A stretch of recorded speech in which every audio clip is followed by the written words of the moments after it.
Welcome, weary traveller, to a place where time moves softly, where the world breathes slowly, and where every footstep falls like a single petal drifting onto still water.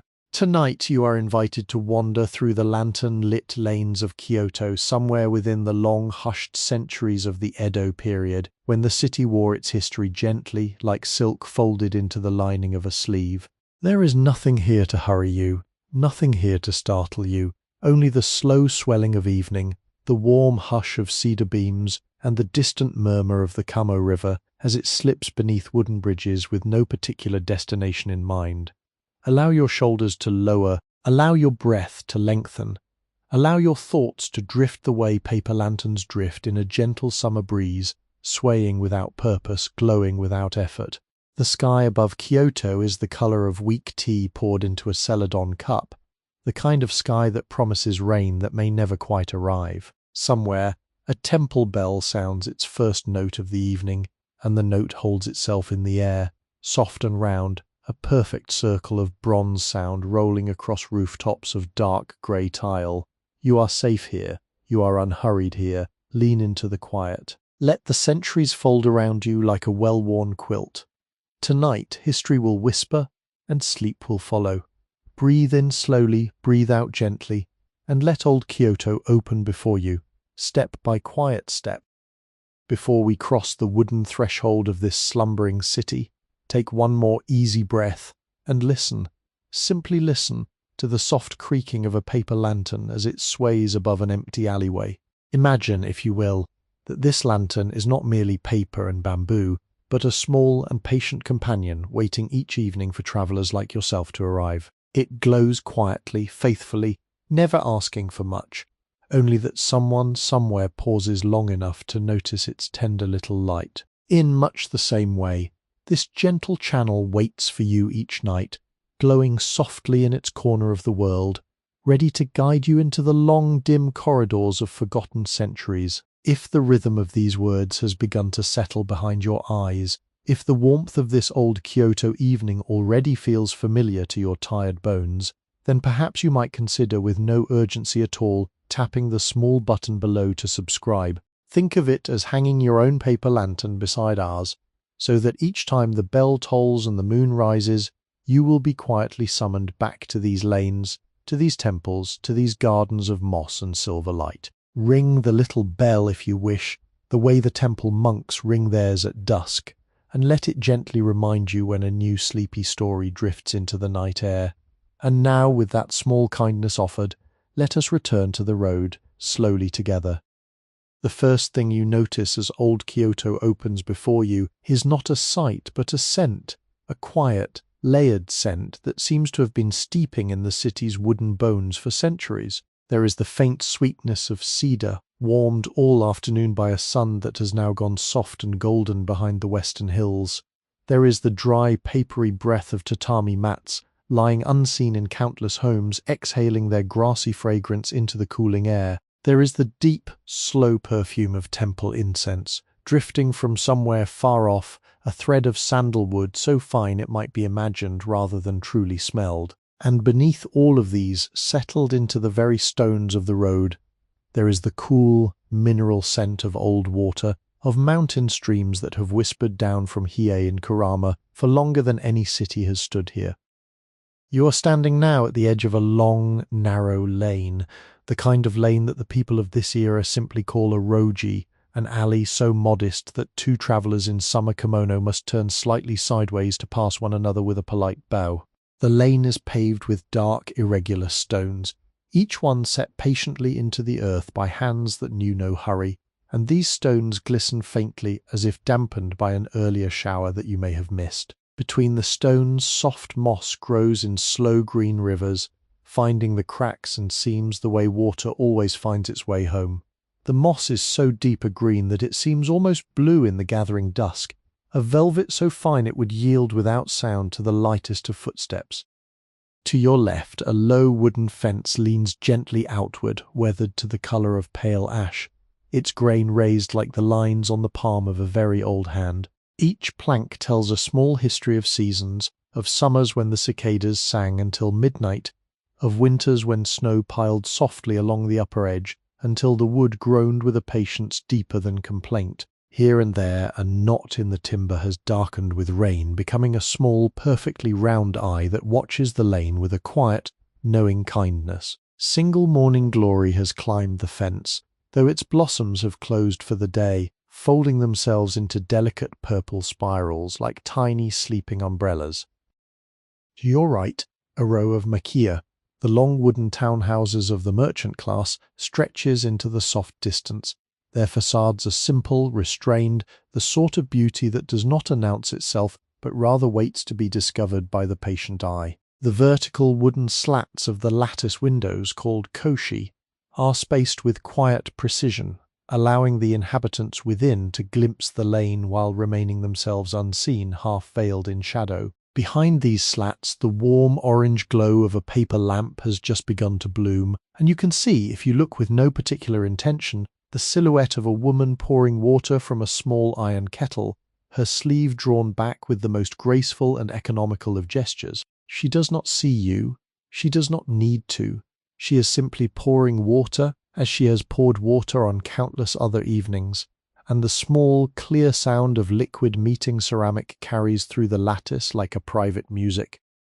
Above the doorways of these townhouses hang short curtains of indigo cloth, the Noren, each printed with a single white character, perhaps the family name of the household, perhaps the symbol of a quiet trade. The indigo has faded with countless washings, deepening into that specific blue neither dark nor pale that the Japanese have long called izome, a color as patient as twilight itself. The curtains stir almost imperceptibly in a breeze too soft to feel against your skin, and you understand without being told that they have stirred this way for generations, marking the slow tides of opening and closing, of welcome and rest. The roof tiles overhead are dark heavy, the color of wet slate, and they are arranged in long, undulating rows that catch the last gold of the sun in their lower edges. Each tile is curved, slightly concave, and along the eaves they end in small round caps stamped with old family crests. Lotus blossoms, paulownia leaves, the three-clawed branches of a pine. Rainwater has streaked these tiles for hundreds of summers, leaving long, pale ribbons that the people of Kyoto consider not stains but ornaments, the calligraphy of weather written across the city's scalp.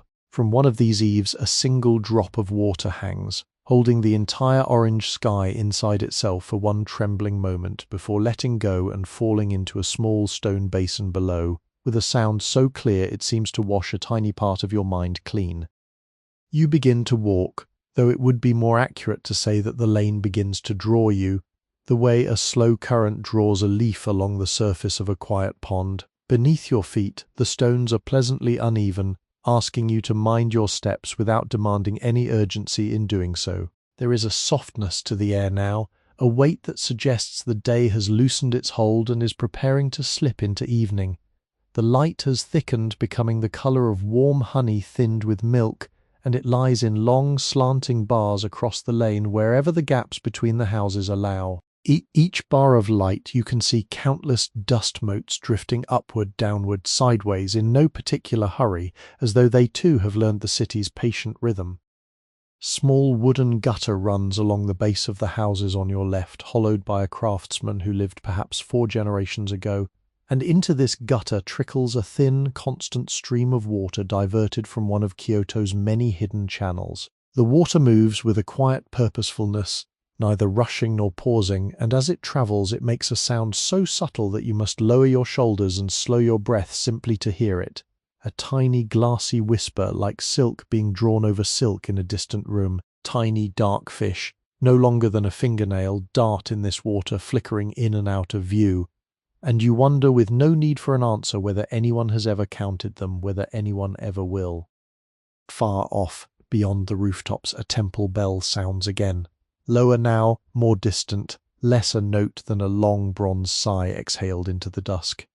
The sound does not so much arrive at your ears as settle around you, the way mist settles into a valley. It seems to suggest that there is no need to walk faster, no need to walk slower, no need in fact to make any decision at all about your pace, for the city has already decided on your behalf, and its decision is one of great and ancient gentleness. You stand for a long, untroubled moment in the middle of this lane, between fence and townhouse, between water and tile, between the fading gold of day and the deepening blue of evening. You are not yet anywhere in particular. You are simply here, on the threshold of a quiet day in old Kyoto, where the wood remembers everything and demands nothing, and where every breath you take seems to draw you a little further into a softness that will not let you fall. If you were to lift your gaze now, slowly, the way one lifts a porcelain cup so as not to disturb the steam rising from it, you would see that old Kyoto has been built according to a pattern far older than the houses themselves, pattern drawn in the 8th century, by minds that loved order the way a calligrapher loves the empty space inside a brushstroke. The streets run north and south, east and west, in a great patient grid borrowed long ago from the Tang capital of Chang'an, and even now, in this softly settling Edo evening, you can feel that grid beneath your feet, holding the city the way the warp holds the weft of an old piece of cloth. The lane you stand in is small, almost shy, but it knows precisely where it belongs, slipping between two larger streets, like a quiet thread between heavier ones, and the houses know this also, leaning gently into their assigned places with the unhurried confidence of things that have been where they are for a very long time. The townhouses, the machiya, possess a geometry so refined that one could spend half a lifetime simply learning to read their proportions.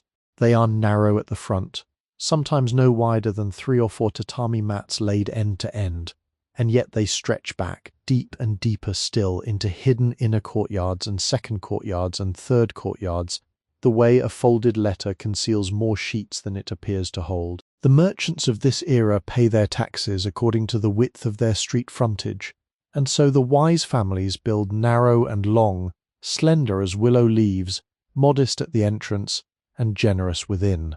This shape has earned them, in the soft humour of Kyoto's residents, the name Unagi no Nedoko, the eel's sleeping place, and you can almost see, when you let your eyes go a little soft, how the houses do indeed resemble long, sleek eels resting along the bed of an ancient river.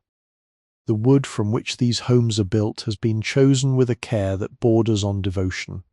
Cypress, hinoki, pale and fragrant, is favoured for the most precious beams, for it grows slowly in the cool mountain shadows and resists rot the way a patient mind resists worry. Cedar, sugi, deeper in colour and slightly more open in grain, is used for posts and floorboards, and over the decades it darkens to the colour of strong tea, holding within its surface the soft sheen of countless cleanings. Pine, more humble and more strong, takes its place where weight must be borne without complaint. Each species has been laid into the house the way a poet lays syllables into a verse, never wasted, never out of place, each grain running in the direction that will most kindly accept the season's changes. The carpenters, called miyadaiku in the temple trade and simply daiku in the towns, have used joinery so precise that not a single nail divides one beam from another. The houses are held together by interlocking shapes, by pegs the size of a child's finger, by a kind of patient mathematics that listens to the wood rather than commanding it. The roofs, when one studies them now in the lengthening shadow, are themselves a quiet study in proportion. They slope gently, never steeply, with eaves that reach far out beyond the walls, sheltering the wooden faces of the houses from the heavy summer rains. Beneath these eaves runs a small ledge of bamboo or aged wood, called the udatsu in some quarters, originally a firebreak, now a softly ornamental edge that serves no purpose except perhaps to remind those who see it that beauty and function were once the same word. The downward slope of each tile guides the rain in slow, predictable rivers, and the rivers feed the small stone basins, the chozubachi set near the entrances, basins shaped like half-moons, like flat boats, like cups carved by a giant's careful thumb. Into these basins the water falls drop by drop, year after year, slowly hollowing the stone in a manner so gradual that no human eye will ever catch it happening, though the proof of it lies in every basin you pass. Now your gaze drifts down again, and you see, set into the dark earth before each house, a stone path of remarkable modesty. These are the tobi ishi, the stepping stones, each one chosen for the way its surface invites the foot, for the way its weight settles into the soil without protest. They are placed not in a straight line, but in a soft, irregular rhythm, sometimes wide apart, sometimes close, asking the visitor to walk with attention, to lift the gaze from the ground at intervals so that the garden, the gate, the sliding door may be seen at exactly the right angle. There is nothing accidental in this path. A gardener, long since gone, spent perhaps an entire afternoon arranging just 3 of these stones, sitting back on his heels, frowning gently, lifting one stone and setting it down again and again, until the path agreed with him. To one side of the lane, a small wooden gate stands half open, its lower beam worn smooth by generations of sleeves brushing against it. The gate is roofed with a tiny set of tiles, no more than 6 or 7, perfectly arranged in the same dark grey as the larger roofs, as though the gate itself were a miniature house, a child crouched at the entrance of its parents' home. Beyond the gate you glimpse the corner of an inner garden. Only a corner, only a hint, for the people of Kyoto have always understood that what is half hidden is more beautiful than what is wholly seen. A single stone lantern stands among the moss, its lichened cap tipped slightly to one side, and inside it no flame yet, only the patient cool of an empty stone chamber waiting for the evening. Across the lane, a low wall of plastered earth rises to about the height of a person's shoulder, finished in the soft off-white colour the locals call namako, sometimes patterned in dark grey diagonals where the plasterer pressed thin lines into the surface for both decoration and water flow. The wall has aged in long, gentle streaks, and one can read in those streaks the history of every storm that ever struck this corner of the city, every spring rain that arrived with cherry petals, every autumn drizzle that brought the scent of damp leaves. There is something deeply restful about a wall that has been allowed to age, a wall that has not been scrubbed back to newness, a wall that wears its years the way an old monk wears his robes, with comfortable indifference. And above all of this, the sky has begun to deepen. The honey-coloured light of late afternoon has thinned now to the pale rose of early evening, the colour of the inside of a seashell, and against this colour the rooftops have become a long dark line of soft undulating shapes, a horizon drawn in ink. A single bird, perhaps a heron, perhaps a crow, glides silently across this horizon, its wings unhurried, its purpose its own. The geometry of the city, so carefully laid down by hands long since returned to the earth, holds itself patiently around you, as though waiting to be admired but expecting nothing. You breathe in, and the city breathes with you, slowly, slowly into the evening. There is a small house, no different from 100 others along this lane, whose sliding door has been left half open for the late afternoon, and the city, in its quiet generosity, has decided that you may step inside. You need not knock, you need not announce yourself. The threshold simply lowers itself before you, the way a kind thought lowers itself into a tired mind, and you find yourself crossing from the cool grey of the stone path onto the smooth, pale wood of the genkan, the lowered entrance floor where shoes are removed and the noise of the outer world is gently set aside. The genkan is a small intentional place no larger than 2 tatami mats joined together, but it carries within it a long lesson on the difference between outside and inside, between hurry and rest. The floor here is dark polished to the colour of ripe chestnut by countless soft cloths drawn across it over countless evenings, and it gleams faintly even in the dimness, holding the last warm light of the lane like a calm pool of brown water. 3 pairs of straw sandals, the zuri, have been set neatly against the wall, their toes turned outward, ready for tomorrow's slow errands. They are worn at the heel just slightly, where the foot has settled most often, and the rice straw has darkened with use to a soft hay-coloured brown. Above them, a small shelf holds a single folded cloth, folded so precisely that one cannot tell where the folding began. You step up weightlessly onto the raised wooden floor, and now your bare soles meet a different texture entirely. This floor is made of long planks of cypress, fitted together so closely that no shadow could slip between them, and they have been polished by generations of bare feet and damp cloths until they feel almost warm to the touch. There is a faint give beneath your weight, the gentle yielding of a living material that has not forgotten it once stood as a tree. As you walk, the boards make the softest of sighs beneath you, sighs so quiet that they would never wake a sleeper, sighs so faithful that the residents of this house can identify, by sound alone, exactly which board has been stepped upon and by whom.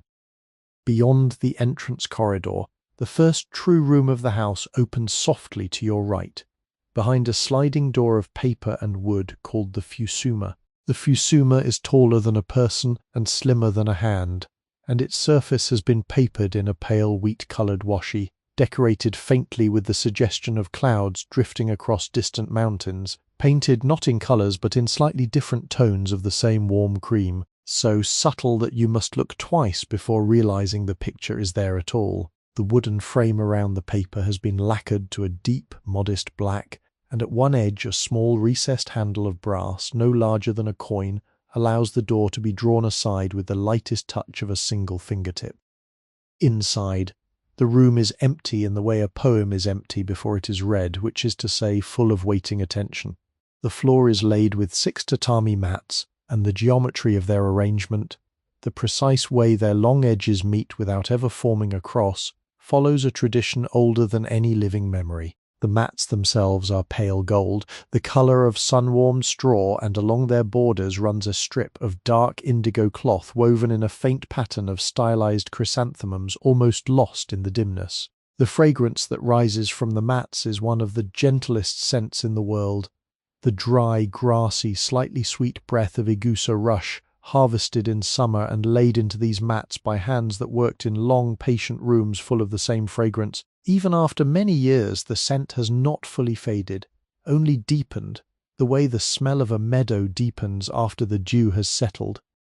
In the centre of the far wall, set into the room with quiet ceremony, is the tokonoma, a small alcove perhaps a half-step deeper than the rest of the floor. Its wooden post, the tokabashira, is a single length of unmilled cedar chosen for the gentle natural curve of its trunk and left almost entirely as it grew, with only its bark removed and its surface lightly polished. The grain of this post is irregular, expressive, its lines curving like the path of a slow river seen from a great height, and one can read in those lines the weather of the decades during which the tree stood on a mountainside above a valley too distant to remember. Hanging in the tokonoma is a single scroll, a kakemono, painted with 3 columns of soft black calligraphy, the strokes neither bold nor faint, simply present, the way a thought is present in the moment before it becomes a word. Beneath the scroll, a low, dark wooden stand holds a small ceramic vessel, and in that vessel a single stem of seasonal flower, perhaps a sprig of bush clover, perhaps a slender branch of plum, leans softly to one side as though in shy acknowledgement of the visitor.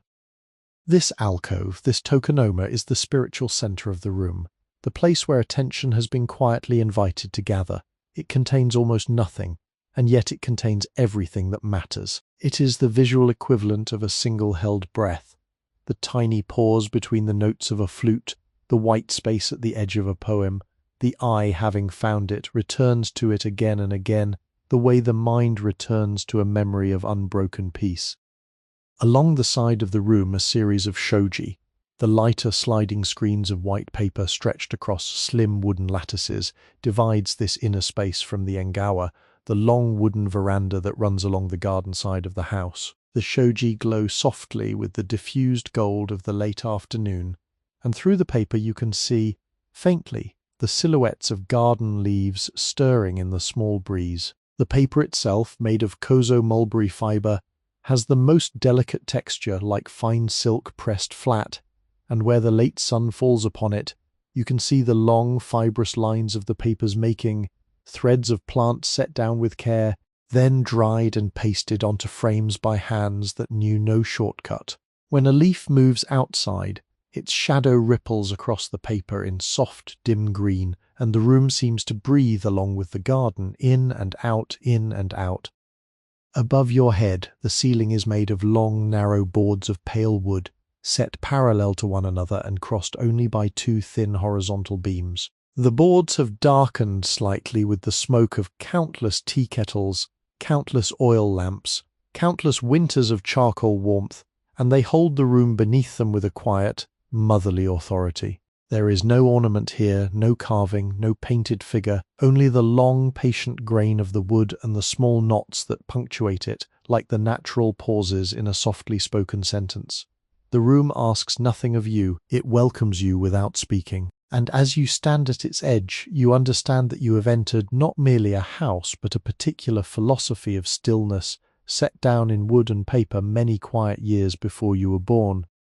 There comes a moment, in every old Kyoto house, when the eye is gently led from the room to the garden, and the garden, knowing it has been awaited, opens itself like a slow hand unfolding around a small, perfect stone. The shoji on the far side of the room have been drawn aside by the residents, perhaps an hour ago, perhaps two, in the way one draws back a sleeve to write a careful character, and through this opening the inner garden, the tsuboniwa, presents itself to you in measured, painterly silence. It is not a large garden, it is, in fact, scarcely larger than the room from which you view it, a modest pocket of green and grey and pale moss tucked between the inner walls of the house like a secret kept patiently between two cupped palms. And yet in its smallness it contains the entire countryside, condensed and refined, the way an inkstone contains a lake. The first thing you see is the moss. The moss has been here longer than any of the people who have lived in this house, and it knows this, and it carries this knowledge with the soft pride of a creature whose dignity does not require recognition. It spreads across the earth in low, irregular swells, a green that is not one green but many, brighter where the late light still touches the ground, deeper, almost emerald in the shadows behind the stones, and a faint silvery green at the edges where it meets the sand. There are at least 3 varieties growing here together, each preferring a slightly different humidity, and they have negotiated their boundaries over decades without a single quarrel. If one were to kneel and place a fingertip onto the surface of this moss, one would feel a softness so cool and so dense that it would seem the earth had grown its own velvet, stitched stitch by the patient needles of countless rains. Set into this moss with the deliberation of a calligrapher placing a final stroke are the stones. There are 5 of them, and a long tradition holds that the number must be odd, for evenness suggests completion, and completion suggests an ending, and a garden such as this is meant to feel forever in the middle of a slow conversation. The largest stone rises to about the height of a child's knee, broad and squat, leaning slightly to one side as though listening. Its surface is mottled with grey and rust, and the pale green of lichen so old it has become part of the stone itself. No longer ornament, no longer guest, simply tenant. Beside it a smaller, paler stone lies, almost flat, a quiet companion, the way a younger sibling rests beside an elder on a long afternoon. 3 other stones of decreasing size are arranged in a slow arc that draws the eye gently from the corner of the garden toward the foot of a small tree at its centre, and you find that your gaze, without your asking, has begun to move along this arc as easily as breath moves through a relaxed throat. The tree is a maple momiji no taller than a person standing on a low step. It is young by the standards of trees, though already its trunk has begun to take on the dark, weathered character of its elders. Its leaves in this season are still mostly green, though here and there, at the very tips of the outermost branches, a single leaf has begun to turn, a small tongue of orange or scarlet hanging in the soft air, the first whispered hint of the autumn that is still many quiet weeks away. The branches reach outward in a posture of relaxed openness, neither crowded nor sparse, and the gardener who tends this tree visits each spring with a long pair of bamboo-handled shears, removing only what the tree itself seems to wish removed, never imposing a shape, only revealing one already present. To the right of the maple stands a small stone lantern, a turo, perhaps 3 hands in height, no taller. Its base is square and squat, its body a rounded chamber with 4 tiny windows cut into the 4 directions, and its cap a gently curved roof topped with a small finial shaped like an unopened lotus bud. The whole lantern is so thoroughly covered in moss and lichen that it appears at certain angles to have been grown rather than carved, as though the earth itself had decided at some point in the previous century that a lantern was needed in this corner and had simply produced one from its own substance. Inside the lantern no flame is yet lit, The chamber holds only cool grey shadow, patient as a closed eye, and you understand that when twilight has fully arrived, someone, perhaps the woman from the lattice window, will come outside with a small taper and place a single modest flame within, and the garden will deepen by exactly that flame's warmth. Between the lantern and the maple lies a small basin of water, the tsukubai set so low that one must crouch in order to use it. It has been carved from a single block of grey stone into the shape of a flattened bowl, with a square hollow at its centre, and the 4 directions marked around the rim by faint characters whose meaning has been worn nearly smooth by the touch of countless hands. Thin bamboo pipe, kake, leans down from one side, and from its open mouth a slender stream of fresh water falls into the basin in a ceaseless, soft, glassy whisper. The basin is always full, always overflowing in tiny, almost invisible amounts, the surplus running gently into a small bed of black pebbles arranged at its base. The water there is so clear that the pebbles seem dry until you lean a little closer and see the surface trembling, and only then does the water reveal itself. That sound, the sound of the bamboo pipe pouring its slow song into the stone basin, is perhaps the most patient music in old Kyoto. It is not loud enough to be called music exactly, nor quiet enough to be silence. It exists somewhere in between, a small, ceaseless syllable that seems to hold the garden together the way a single repeated word can hold a long meditation in place. The droplets falling from the pipe land in a rhythm that is almost regular but never quite, and this almost regularity is, in its own way, more soothing than perfect rhythm could ever be, for it permits the listening mind to drift without ever fully losing its place. Above the garden, the small square of sky framed by the inner roofs has begun to take on the lavender of early dusk, deepening at its edges into the pale violet of an old plum blossom. Single dragonfly hovers there, its body the colour of dark honey, its wings catching the last of the light in tiny prisms, and then, without seeming to move, it is gone, slipped behind the eaves into some other garden, some other century. The dragonfly leaves no ripple in the air, only a slightly deeper quiet, as though the garden has been hushed by its passing. You stand for a long moment at the edge of the Engawa, the wooden veranda that overlooks this small green world, your bare feet warm upon the polished boards, your shoulders soft, your breath unforced. The garden does not speak, it does not need to, it simply continues as it has continued for a long time, drinking the falling water, holding the patient stones, growing its slow moss in the deepening blue of evening, and inviting you, with no urgency at all, to do the same.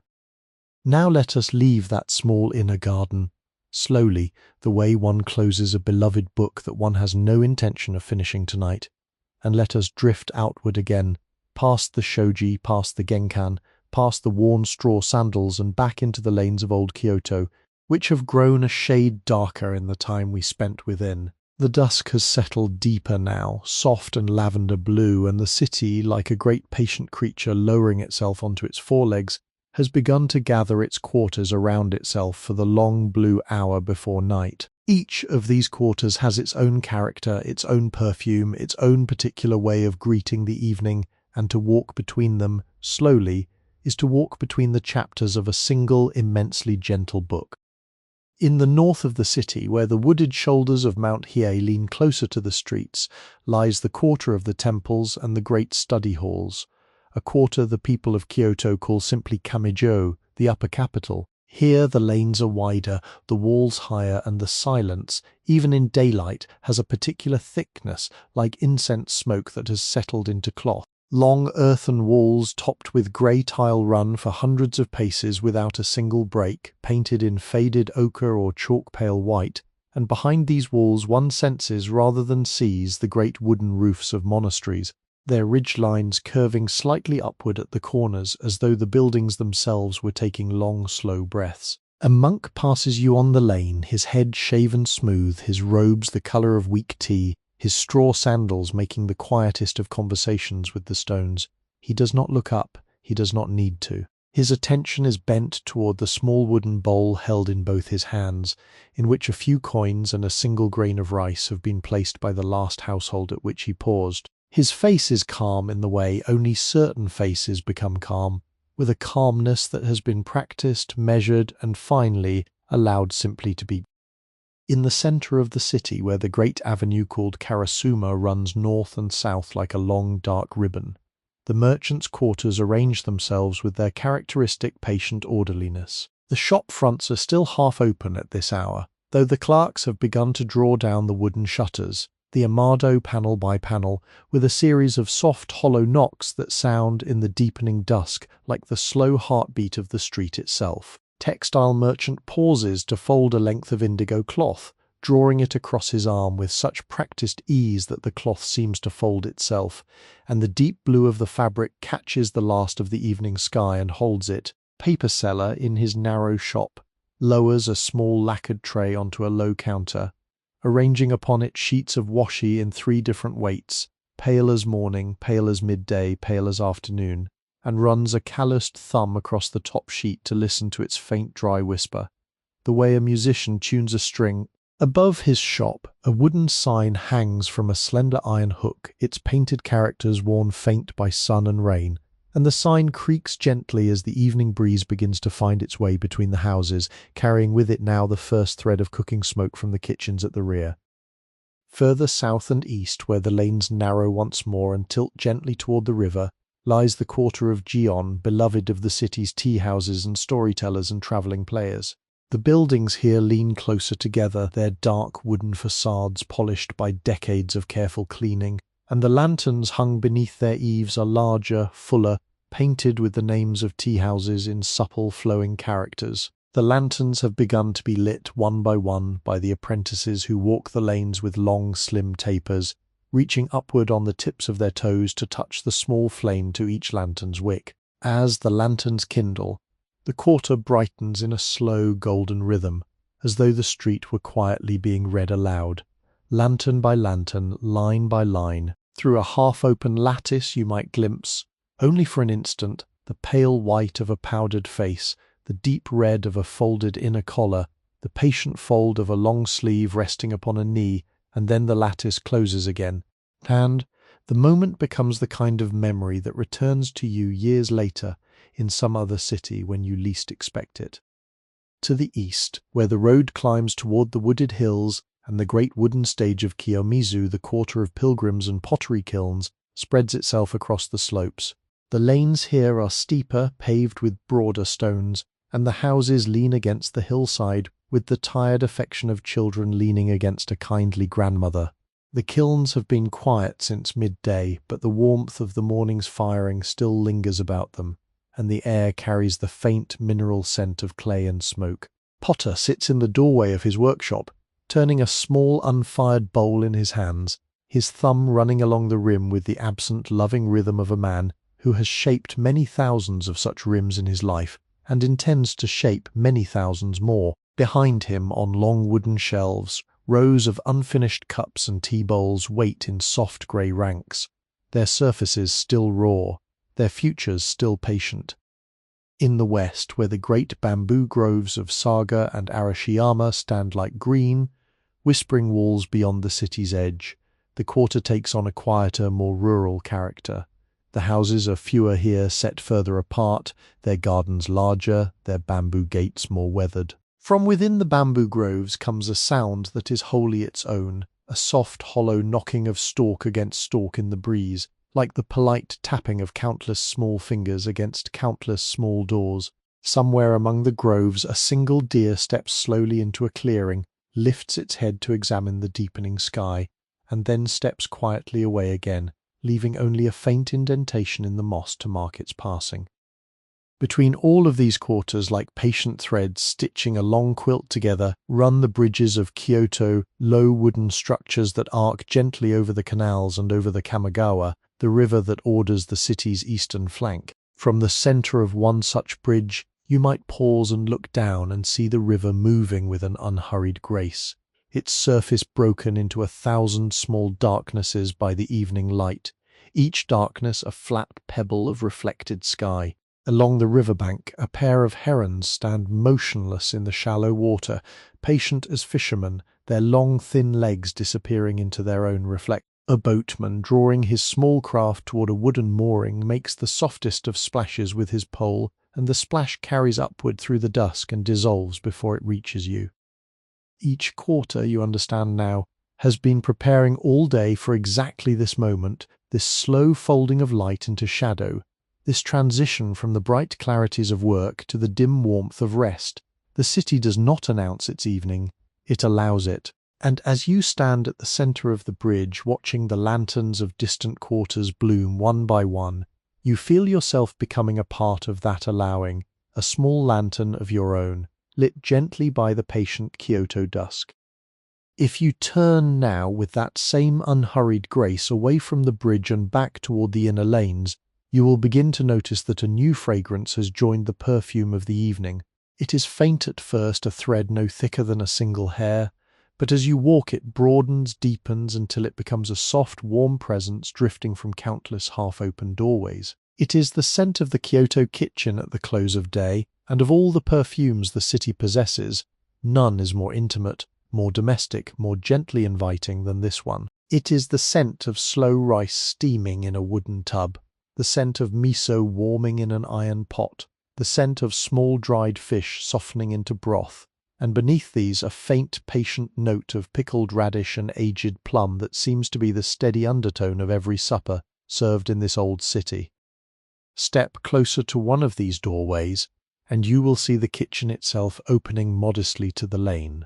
The Kyoto kitchen of the Edo period is a long, narrow room, set lower than the rest of the house, with a packed earth floor that has been swept so many times it has become smooth as glazed pottery. The earth has darkened over the decades to a deep, rich brown, and in places where water has often spilled around the well bucket beneath the wooden sink, the floor has taken on a slightly polished sheen like the surface of a chestnut held a long time in a warm hand. The ceiling above is open to the rafters, and the rafters themselves have darkened almost to black, lacquered by countless years of cooking smoke into a finish more beautiful than any varnish could produce.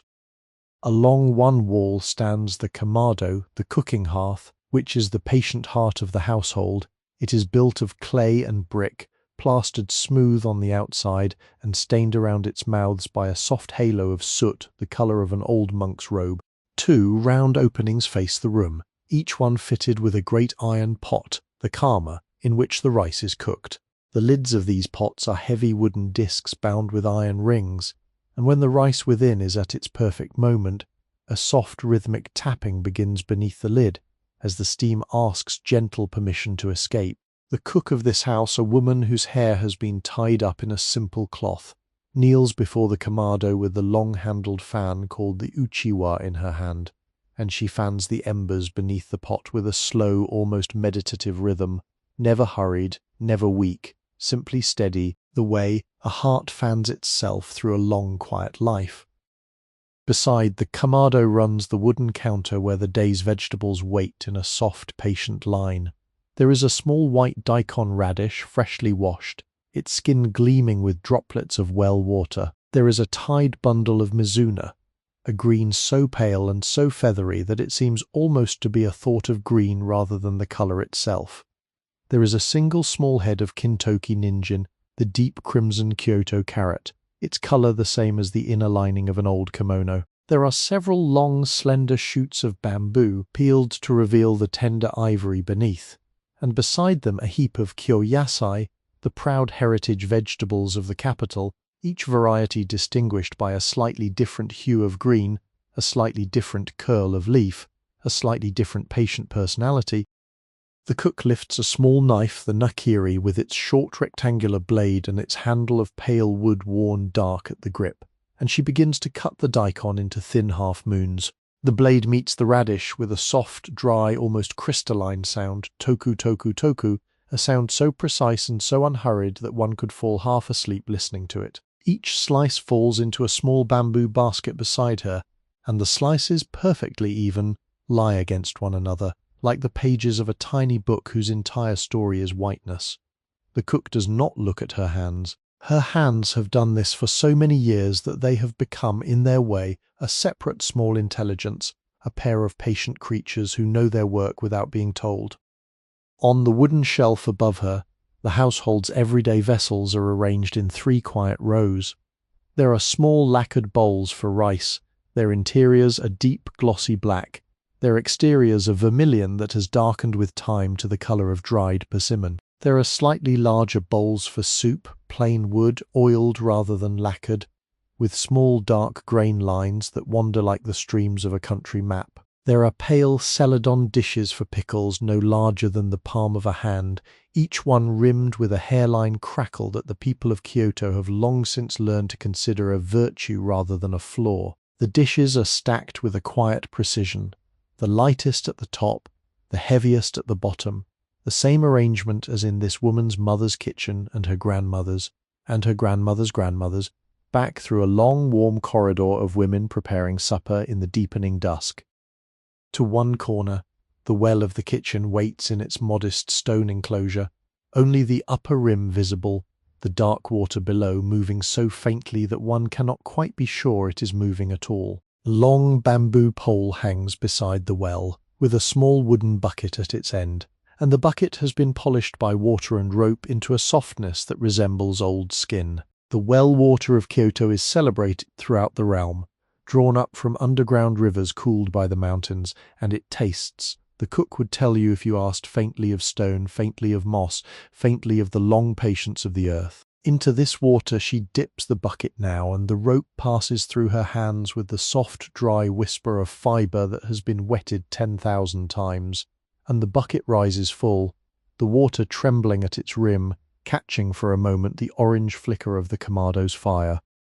Above the kamado, hanging on small iron hooks, are the family's zaru woven baskets of fine bamboo, dark with use, their weaves so close that one could not slip a needle between the strands. Inside the largest of these, dried strips of kombu seaweed wait in long olive-green sheets, their surface dusted with a faint salty bloom that the cooks of Kyoto consider precious rather than imperfect. The kombu will go into the soup pot where it will release its quiet oceanic spirit into the water, joined soon by a small handful of katsuobushi, the shavings of dried bonito so fine they curl in the steam like a small flock of pale moths. Together, these 2 ingredients will create dashi, the base broth that underlies almost every meal in the city, a broth so subtle that those who have not learned to taste it might think the bowl held only hot water, and a broth so deep that those who have learned to taste it could describe its flavor for an hour without exhausting it.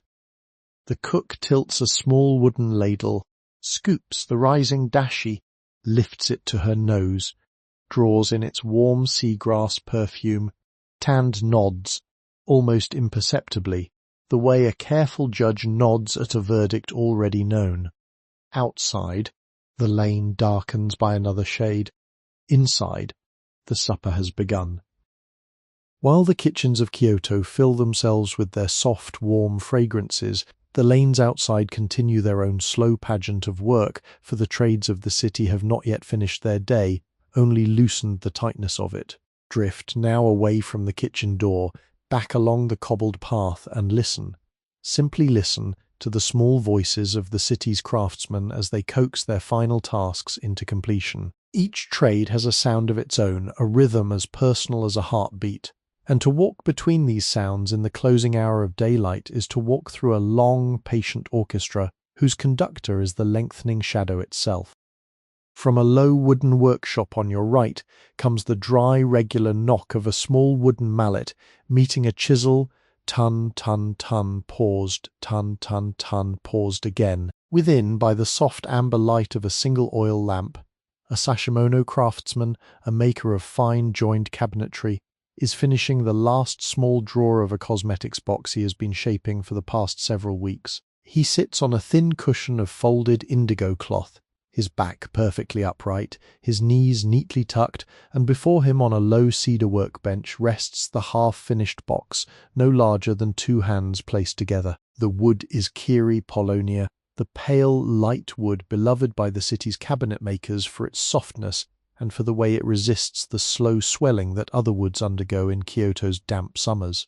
The grain runs in soft, slightly wavy lines down the surface like the patient ripples of a windless lake, and across the surface the craftsman has planed the wood with a canna, a hand plane drawn toward himself rather than pushed away, until the surface no longer needs sandpaper, no longer needs polish, no longer needs anything at all but a slow, admiring touch.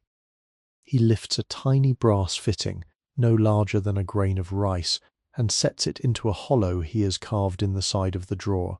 The fit is perfect. There is no glue, no nail, only the patient understanding between two materials that have agreed, after his careful negotiation, to belong to one another.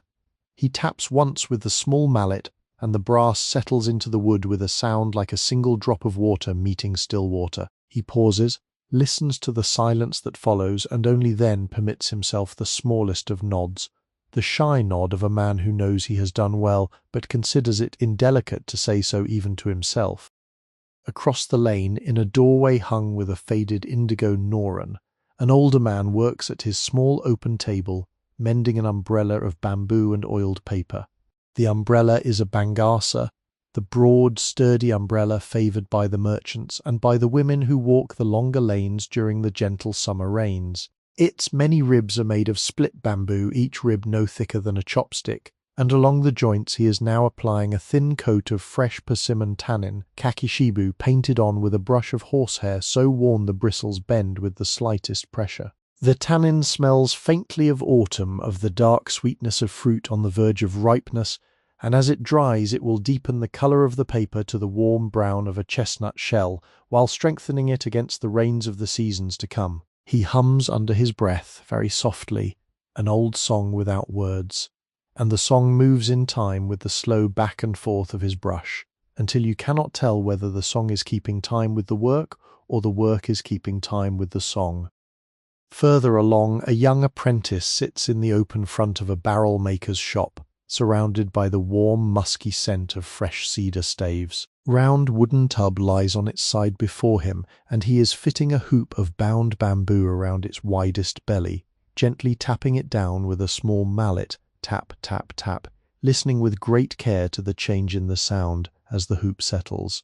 When the sound becomes the right one, tom, deeper, fuller, almost a note of music, he stops, smiles a tiny smile to himself, and reaches for the next hoop. His hands are stained the colour of weak tea by years of working with wood, and small spirals of cedar shaving curl about his bare feet like pale, fragrant petals. The barrels he and his master make will travel out into the city to hold miso, shoyu, sake, the slow ferments that turn time itself into flavour, and so each barrel is, in a quiet way, a vessel for time.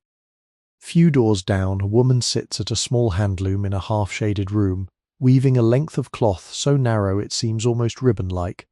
Her loom is the jibata, the older floor loom of Kyoto, its wooden parts polished smooth by generations of patient knees and elbows. She is weaving a band of brocade for an obi, the broad sash that secures a kimono, and the threads on her loom are silk, dyed in 3 colours, the deep red of cinnabar, the soft cream of unbleached silk, and a quiet thread of gold that catches the lamplight in a thin, glittering line. The shuttle slips between her fingers with a soft, almost feline grace, and the wooden frame of the loom answers each pass with a low, hollow knock that sounds like a careful heart pacing itself for a long journey.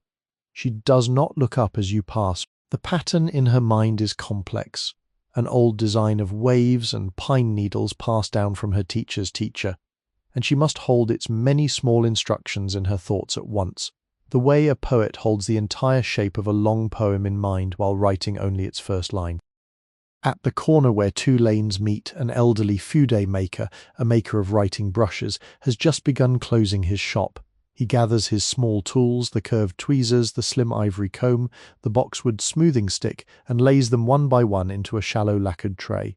Around him, on slender bamboo racks, hundreds of finished brushes hang in soft tassels, their tips varying from the very fine, no thicker than a single eyelash, suitable for writing the smallest characters, to the broad, generous tips used for painting cherry blossoms onto silk screens. The hairs of these brushes are drawn from many gentle creatures: the soft underbelly of the goat, the russet shoulder of the weasel, the delicate flank of the rabbit, and each combination creates a brush whose touch is as personal as the temperament of a friend. He dips one of the new brushes lightly into a saucer of water, watches the way the tip forms itself into a perfect needle as it absorbs the moisture and gives a small grandfatherly chuckle of satisfaction. All along the lane, then, the trades are easing, not stopping but slowing, like horses being walked in long calm circles after a day of pulling.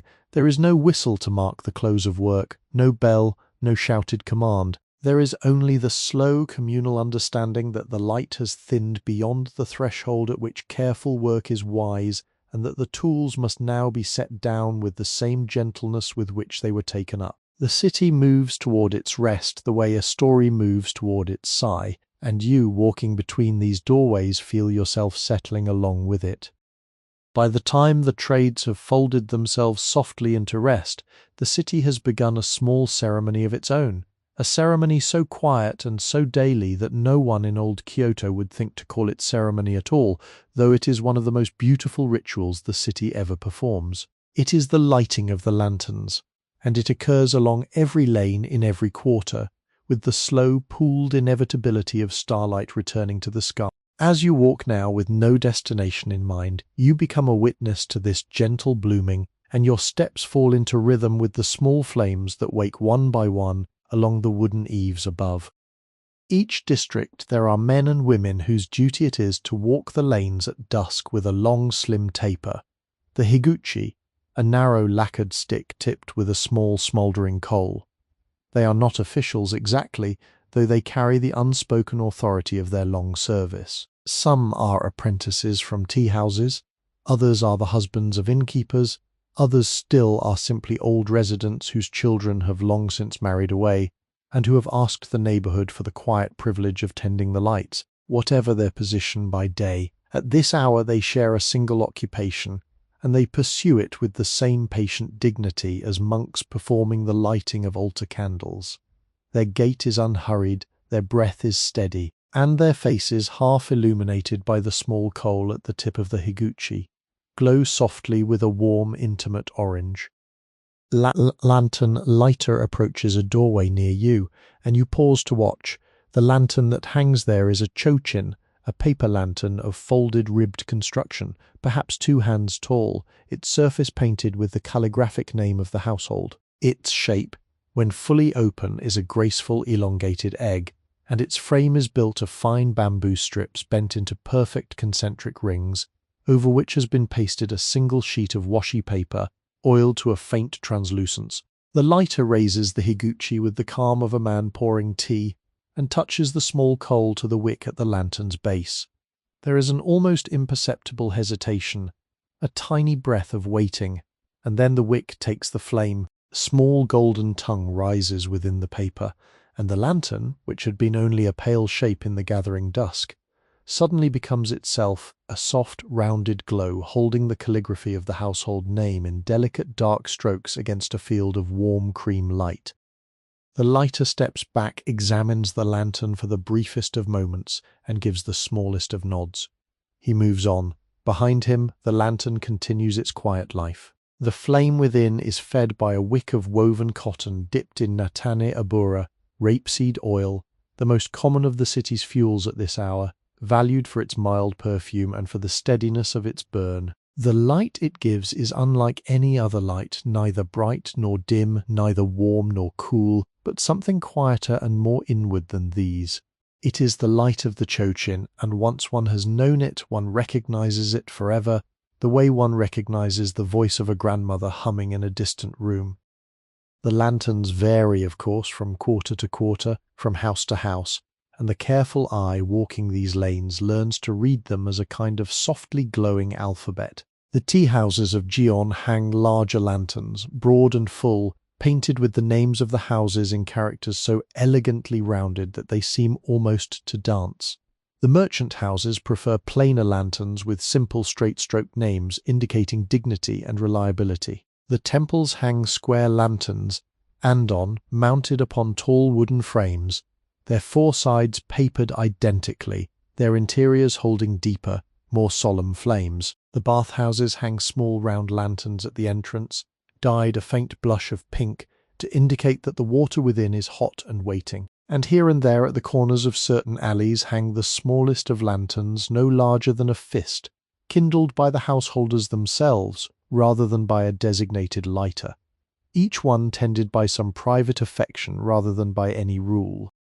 The andon, the standing lanterns set inside the houses near doorways and reading nooks, are a quieter, more contemplative cousin of the hanging chōchin. They consist of a wooden frame of 4 or 6 sides, papered with white washi, set upon a low platform that contains a small dish of oil and a wick. They give a light so even and so soft that one may sit beside them for hours and read without strain, and they are favoured by the city's scholars, calligraphers, and the elderly. As you pass an open machiya, you can see one such andon glowing in the inner room, and beside it the silhouette of an old man, his head bent over a folded book of poetry, his finger tracing the lines with the absent reverence of a man visiting a friend's grave. In the gardens of certain inner courtyards, the stone lanterns we glimpsed earlier are now also coming alive. A young woman, perhaps the daughter of the household, steps barefoot onto the ingawa, holding a small clay dish in which a single oil-soaked wick has been kindled to a low flame. She crosses the moss with the soft, careful steps of one who knows that nothing in a garden should ever be hurried, and she crouches before the toro, the stone lantern, lifting the small wick into the patient hollow of its body.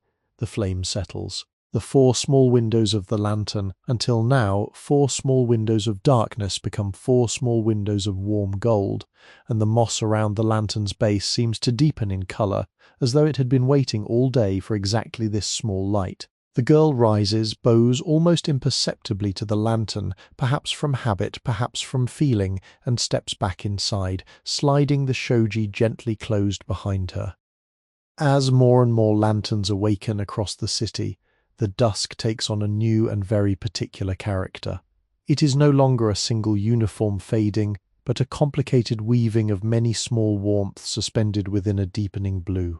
The lanes, which had grown a little forbidding in the last grey moments before the lighting, now feel safe again, lined with patient little suns. The shadows beneath the eaves, which had become long and shapeless, are now softened, edged with golden margins. The faces of passers-by, which had grown anonymous in the dimness, are now briefly and tenderly illuminated as they walk beneath each lantern, and you can see for a single instant the gentle smile of a grandfather, the modest bow of a young clerk, the laughing lips of a child whose hand is held by an older sister. You stand for a long moment at the centre of one such lane, surrounded by these soft golden punctuations, and you understand that the lighting of the lanterns is in its way the city's evening prayer. It is not addressed to any particular spirit, it is not accompanied by any particular word. It is simply a slow communal act of welcome, an invitation extended to the night to please come gently, please come slowly, please come with the same patience the city has shown all day. The night, for its part, accepts the invitation and lowers itself with the soft solemnity of a long blue robe, falling fold by fold across the lantern-lit world. Now that the lanterns have settled into their patient golden lives, allow yourself to drift back through one of the half-open doorways into the warm wooden interior of a house you do not know, where you have not been invited, and where, in the gentle logic of this dream, you are nevertheless entirely welcome. There is a small room here, smaller than the room you visited before, perhaps 4.5 tatami mats only, the proportion the people of Kyoto have long considered most pleasing for the practice of tea. The room is called a chashitsu, and its smallness is intentional, even sacred, for the ceremony that takes place within is a ceremony of attention, and attention, like a candle flame, gathers itself most readily inside a sheltered space.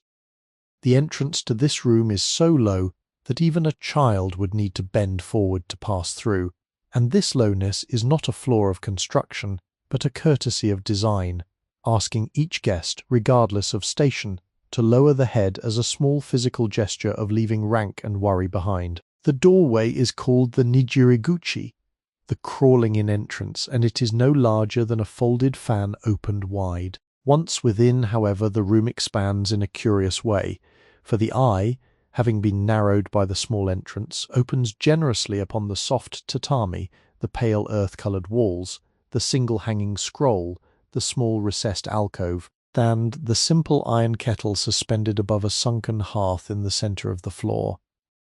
The hearth, The ro is a square cut into the tatami, lined with stone and ash, and within it a small fire of charcoal has been burning so quietly that only its faint orange breathing remains, a few pieces glowing like patient embers in the floor of a temple. Above the embers, suspended from the ceiling by a thin chain, hangs the iron kettle, the kama, its black, slightly pitted surface catching the lamplight in tiny, dull glimmers.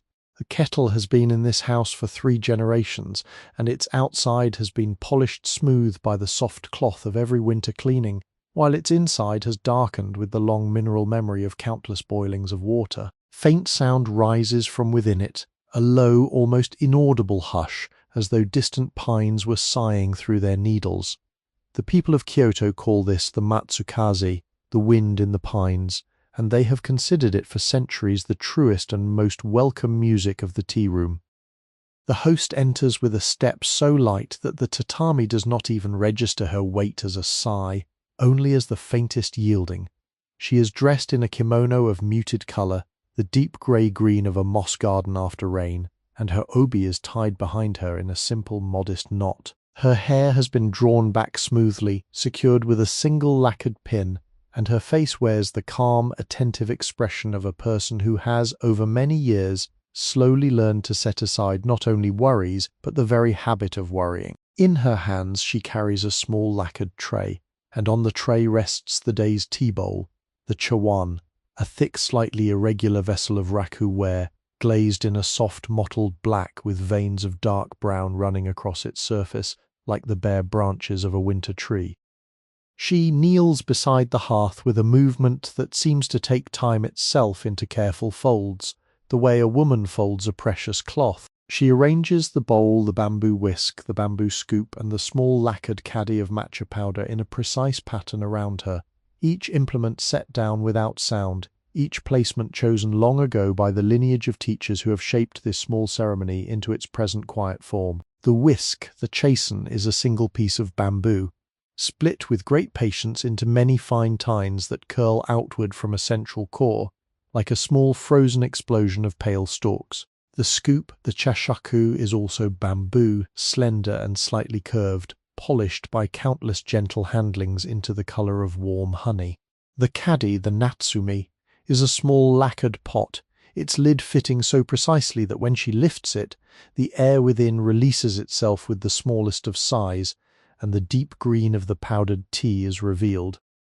The fragrance of matcha rises into the room, and it is unlike any other fragrance in the world. It is the smell of high meadows and of shaded stone, the smell of leaf and of mist and of the long careful months during which the tea bushes have been protected beneath bamboo screens to deepen the colour and the sweetness of their leaves. It is a green smell, but a green that holds within it a faint soft note of warm cream, a faint note of crushed nut, a faint note of distant ocean, and a quiet undertone that is simply the smell of the present moment of attention itself. The host scoops a measured amount of the powder into the bowl with a gesture so unforced that the gesture and the measure seem to be the same act.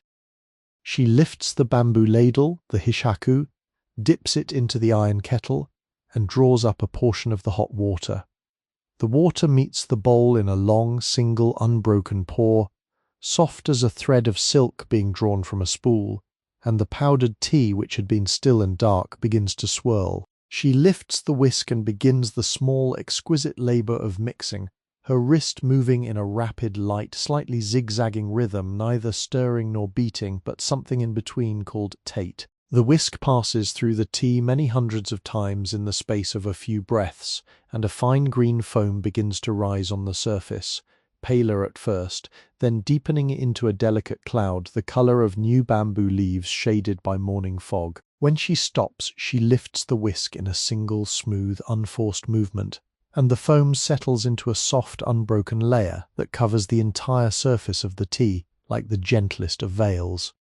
She turns the bowl twice, slowly in her palm, so that the most beautiful side of the chawan, chosen earlier in the day for this very moment, faces toward you. She bows, perhaps a hand's depth, and offers the bowl with both hands extended. You receive it in the imagined courtesy of this dream, with both of your own. The bowl is warm against your palms, warmer than you expected. the warmth of the boiled water having seeped into the thick clay walls. You raise the bowl, you turn it twice in the opposite direction. You lift it to your lips. The first sip is a small, careful one. The second is fuller. The taste rises through you, vegetal and round and faintly sweet, and beneath that sweetness a soft, long bitterness, like a bell that continues to sound after the bell itself has been still. There are no words exchanged in this room, none are needed. There is only the small fire, the patient kettle, the soft matsukaze, the host's calm hands settling now into rest on her lap, and the green warmth dissolving slowly through your throat and into the deep, quiet center of your chest. You understand without having to be told that the ceremony of tea is not finally about the tea. It is about the practice of being for one small unhurried hour completely and gently present. And the city of Kyoto, having quietly perfected this practice over hundreds of years, simply offers it now to anyone willing to sit and breathe and slowly drink. When the small bowl of tea has at last been emptied, and the green warmth has settled into the deeper places of your chest, the household begins another of its quiet evening rituals, one that has shaped the rhythm of Kyoto life for as long as the city has stood. It is the patient art of the bath. And to witness it, even in passing, is to understand how the people of this old capital have learned, over slow centuries, to dissolve the small frictions of the day in nothing more elaborate than hot water held in cedar. In the homes of the wealthier merchants and scholars, a small bathhouse stands at the rear of the inner courtyard, separated from the main dwelling by a covered walkway whose floorboards have been polished to the shine of dark river stone. In humbler households, the bath is a smaller affair, set into a corner of the kitchen near the kamado, sharing the same fire that has cooked the supper. And for the great majority of the city's residents, those whose homes are too narrow to accommodate any bath at all, there is the sento, the public bathhouse, whose lantern hangs at the corner of nearly every neighborhood, glowing faintly pink to indicate the water is hot and the door is open. Whatever its form, however modest its scale, the bath in Kyoto is treated not as a chore, but as a small daily benediction, a ceremony of softening offered by the city to its tired residents at the close of every day. Step now into one of these bathhouses, the smaller domestic kind, set in the back of the machiya you have been quietly visiting. The room is dim, lit by a single oil lamp, set high on a wooden shelf, its flame protected from the rising steam by a small paper shade, darkened to the colour of old amber. The walls are panelled in cedar planks, fitted so closely that the steam, when it rises, cannot escape through any seam, and the cedar itself, having absorbed the warmth and moisture of countless evenings, has deepened to a rich, trozzy brown and given off a fragrance so soft and so welcoming that one's shoulders lower of their own accord upon entering. The floor is laid with broader planks, slightly tilted toward a small drain in the corner, and at the center of the room stands the bath itself, the furo, a deep wooden tub built of hinoki cypress.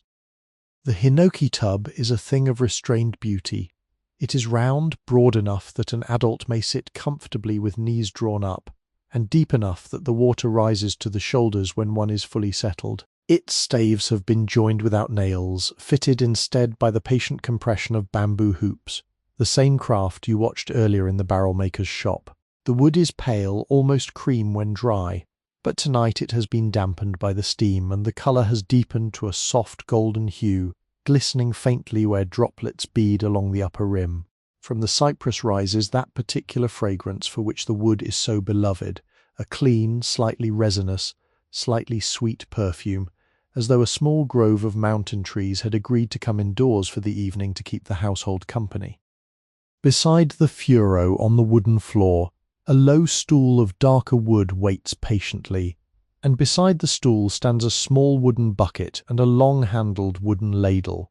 These are the implements of the proper Kyoto bath, in which one does not, as in some other lands, sit within the tub to clean oneself. Rather, one sits first upon the stool beside the tub and washes thoroughly there, soaping with a small cotton cloth, rinsing with ladle after ladle of warm water dipped from the bucket, so that by the time one finally lowers oneself into the furo itself, Tone's body has already been entirely cleansed and the bath is reserved purely for soaking, for the long, slow yielding of muscle and breath into the held warmth of the water. The cotton cloth used for washing, the tenugui, is a length of plain cloth dyed in a simple pattern, pale indigo dots perhaps on a cream ground, or a soft persimmon orange wash with darker stripes at the borders. It is thin and slightly rough, woven for exactly this kind of task, and it dries quickly when wrung out and hung over the side of the tub. Beside it, on a small ledge built into the cedar wall, rests a little block of nuka rice bran, gathered each morning from the husking of the household's rice and saved for the evening's washing. The nuka is wrapped in a small square of muslin, tied at the top with a length of red thread, and when dampened it releases its faintly sweet, slightly milky scent, leaving the skin afterward as soft and as smooth as the inside of a peach. The water in the furo has been warmed all afternoon by a small iron firebox set beneath one corner of the tub, fed by a few patient sticks of wood added every hour or so by the household's youngest son. By the time evening has come, the water has reached its perfect temperature, hot enough to draw a small gasp at the first immersion, but not so hot as to cause discomfort once the body has accepted the warmth. Tiny, almost invisible filaments of steam rise from the water's surface and drift upward in slow undulating lines, catching the lamplight in faint silver threads. The surface itself is utterly still, a flat, dark mirror in which the lamp's flame appears as a single, steady, golden eye. Few small offerings have been placed upon the water. 2 or 3 slim slices of yuzu, the small fragrant citrus of the autumn season, float gently on the dark surface, their pale yellow rinds turning the steam itself, faintly perfumed. As the water warms, the yuzu releases its quiet oils, and the bathing room fills with a fragrance that is at once sharp and soft, a scent that sharpens the mind for an instant and then softens it for an hour. In other households, a small linen bag of dried herbs may be placed in the water, mugwort, ginger, perhaps a sprig of pine, each adding its own gentle complaint to the long perfumed silence of the bath. The bather, having washed thoroughly upon the stool, rises now and steps to the side of the furo. With a long, slow exhale, the body lowers itself into the water, and the water answers with the smallest of welcoming sighs as it parts and then closes again at the shoulders. There is a moment, a single long moment, in which the heat is almost too much, and then the body relaxes, the shoulders drop, the breath lengthens, and the warmth begins to do its quiet work, easing the small accumulated stiffnesses of the day. The bather closes the eyes. Time loosens. The lamp flickers gently in its paper shade. The cedar exhales. Far off, beyond the walls of the bathhouse, beyond the courtyard, beyond the lane, the city itself seems to be lowering itself into its own great wooden tub of evening, breathing out the last small tensions of the long, beautiful day. You stand at the threshold of this room, in the soft logic of this dream, no longer quite sure whether you are observer or bather, and it does not matter. The warmth has reached you all the same. The cedar fragrance has settled in your hair. The yuzu has left its perfume upon your sleeves, and the patient art of the Kyoto bath, perfected by 100 quiet generations, has performed its small kindness for you also.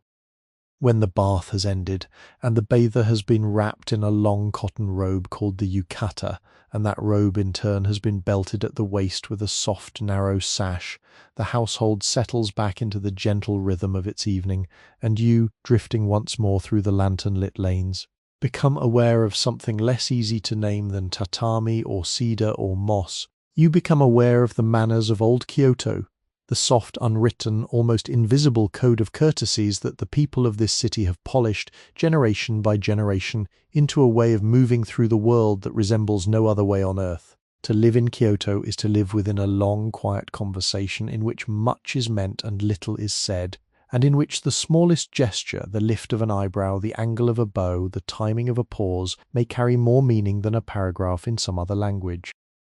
The first of these manners, perhaps the most beloved, is the bow. The bow in Kyoto is not a single act, but a small living family of acts, each one calibrated to the relationship it acknowledges. There is the ashaku, the slight bow of about 15 degrees, used between equals in passing, exchanged with the modest, unhurried frequency of a small bird's wings. There is the kairei, the deeper bow of about 30 degrees, offered to those of greater age, to honored guests, to teachers, and to those whose long service has earned a particular respect. And there is the sai-kairei, the deepest bow of about 45 degrees, reserved for the most solemn occasions, for the temples, for the great altars, for the moment when a person of profound humility wishes to express a feeling for which language itself would seem too noisy. You watch now as two acquaintances meet on a corner beneath a softly glowing lantern. They have known one another for many years, and so the bow they exchange is a comfortable middle bow, neither too shallow to be respectful nor too deep to be friendly. They hold the bow for perhaps a single full breath, and then rise together almost in unison, as though their bodies have agreed without consultation on the precise duration appropriate to their friendship. They smile, the smallest of smiles, exchange a few quiet syllables of greeting, and continue on their separate ways, leaving the lane gentler than they found it. Beyond the bow there is the soft, careful art of indirect speech, beloved of the city's older residents. In Kyoto one does not say no outright, for to say so would be to draw a sharp line through a soft conversation. Instead, one says with a faint smile, "Chōto," which literally means a little, but in this context conveys a long, polite reluctance whose precise meaning the listener is expected to understand without forcing the speaker to clarify. To say "Chōto muzukashi," a little difficult, is to communicate with the most gentle politeness that the answer is no, that the request will not be granted, that the matter must regrettably be set aside. And to say "Okashite kangeisasite kudasai," please excuse me, allow me to think on this, is to communicate that the answer will almost certainly continue to be no, and that the requester would do well to find another door at which to ask. The Kyoto manner of receiving a guest is similarly a small layered art. When a visitor arrives, the host does not rush to the door but allows the guest to call from the genkan in their own time. The host then approaches with measured steps, kneels at the raised threshold, and bows so that the head is lower than the guest's. The two then exchange the patient phrases of greeting that mark each season. Samuku narimashita ne. It has grown cold, has it not, in late autumn, o atsui naka. Yoku oide kudasai mashita. You have come kindly through the heat in summer. There is no hurry. The greetings themselves are part of the meeting, not a preamble to it. To rush past them would be to suggest that the visit itself is a matter of business rather than of mutual respect, and Kyoto has long held that respect is the only proper foundation upon which business may eventually rest. Inside the home, the guest is invited not into the deepest room but into the room appropriate to the occasion. A guest of moderate familiarity is received in the front sitting room near the entrance. Guest of close friendship is received deeper within, perhaps even in the room overlooking the inner garden. A guest of true intimacy is sometimes received in the kitchen itself, near the warmth of the kamado, in the most informal and most affectionate of all Kyoto welcomes. Each level of intimacy is marked by the depth of the room into which one is invited, the way a small tree is marked by the rings within its trunk. Tea is offered, of course, but it is offered with a small, almost shy phrase, "Nani mo gozaimasen ga." There is nothing at all but, followed by the placing of a beautifully arranged tray of seasonal sweets and a steaming cup. The phrase, of course, is a courtesy. There is, in fact, a great deal there, but the host wishes to avoid the impression of pride or of imposition. The guest, in turn, replies with another courteous phrase, "O kamai naku." Please do not concern yourself, even as both parties know with affectionate certainty that the host has been thinking about the precise selection of the sweets since morning. Within these patterns of greeting and offering and refusing and accepting, there moves a constant, gentle stream of small honorifics. Persons are addressed not by their bare names, but by titles softened with the prefix o, cha, okome, okyaku, in which the O is a small sound, no longer than a breath, that lifts the named thing or person into a warmer, more respected light. Even objects benefit from this soft elevation. A hot cup of tea is ocha, an honoured tea. A bowl of rice is okame, an honoured grain. A bath, as we have just witnessed, is ofuro, an honoured bath. The whole language as spoken in old Kyoto, is therefore woven through with countless tiny acknowledgements of value, countless small bows offered not by the body, but by the words themselves. Out in the lanes, even strangers exchange these small courtesies. A child running past pauses to bow to an old man passing with a cane, not because she is asked to, but because she has watched her mother do so 1,000 times. Neighbour sweeping the stones before her house, pauses, lowers her broom respectfully, and bows as a senior craftsman walks by, and the craftsman, without breaking his pace, returns the bow with a slight inclination of the head and a soft murmured greeting. None of this is ceremony in the formal sense. None of this is performance. It is simply the texture of life as Kyoto has chosen to weave it, a texture so fine and so consistent that the city itself seems to move with the unhurried grace of a single person bowing to itself again and again throughout the long, courteous evening. You walk on slowly through this gentle web of manners, and you find yourself moving more carefully, more attentively, more kindly, almost without choosing to. The city has in its way taught you, and the lesson asks no fee, only that you carry it with you lightly, the way one carries a folded cloth tucked into a sleeve. You walk on through these patient, courteous lanes, and as you walk, the city begins to whisper to you of its festivals, the long, slow calendar of small celebrations through which the people of old Kyoto have, for centuries, marked their passage through the year. You are visiting on a single quiet evening, of course, and no festival is taking place tonight, but the city remembers all of them, holds them faintly in its wooden walls and its paper screens, and on such a still evening as this, with the lanterns blooming softly above the stones, the memories of those festivals seem to drift through the air like the scent of long extinguished incense, no longer present, but never entirely gone.